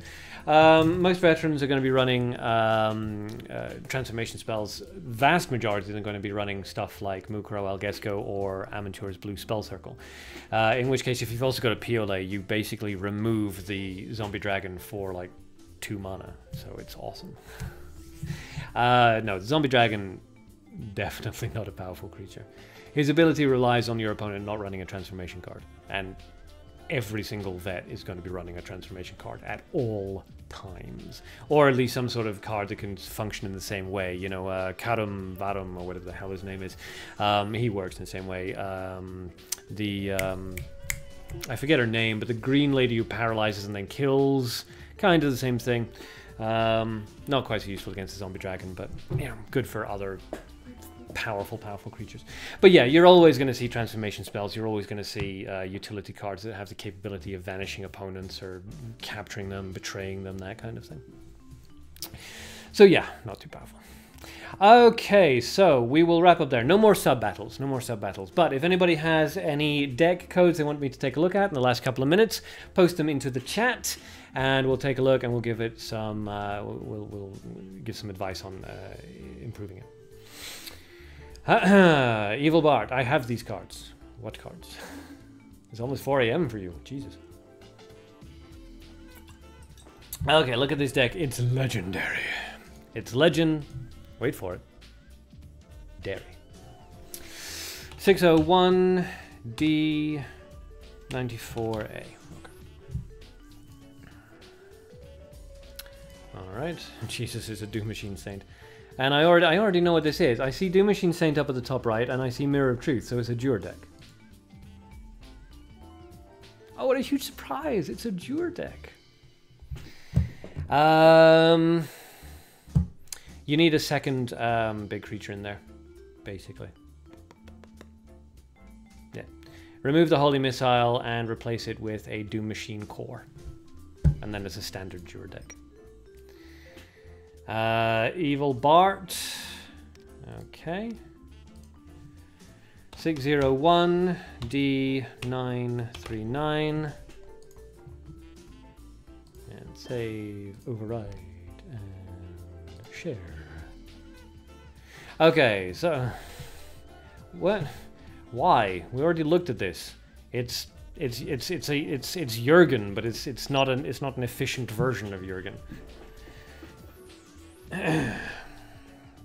Okay, Calpish has got an improved powered by gentleman deck. So let's take a look at that. 601D94B. Save. Overwrite. And share. Oof. Improved. Why is Lusalka and Nicholas in there? Those are terrible cards now. Don't run Lusalka and don't run Nicholas.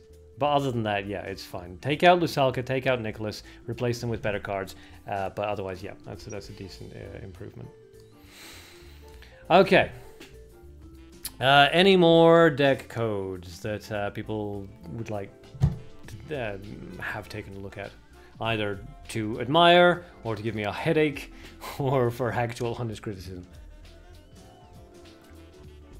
Why am I so hot? Oh, because the heating's on full blast. I just remembered. That's why I'm dying. I remember now.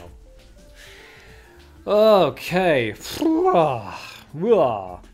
But that lady is hard to kill. Which lady? There's lots of ladies. You mean Taylor Miss Shelley? No, you can't mean Taylor Miss Shelley because she's not hard to kill. Lusalka? She's also not hard to kill. I don't know who you're talking about. Calpish, I'm poor man, I don't have many cards. Yeah, but there's still no excuse for using Nicholas. Nicholas is terrible. Don't use Nicholas. What's wrong with you?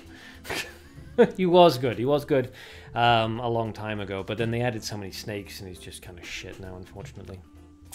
Which is a shame because I liked Nicholas. I thought he was really interesting, but then they nerfed him. It's blank 601 C641. And then Elixis needs some ideas. Okay, is that the right one? Because that's not by you. Let's try this again. I think I may have typed that in wrong.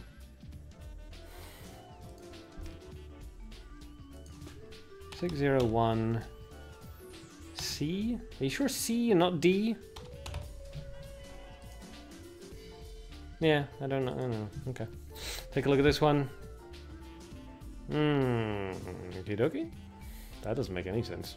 Farca next to a Rage of Nature? Polymorph? I don't get that one at all. Okay. I'm assuming that's just a wrong code. Elixis. 601 D941. There we go. Save, overwrite. And share. Okay, so Magician Mask Field. Ooh, don't have Hidden Trap.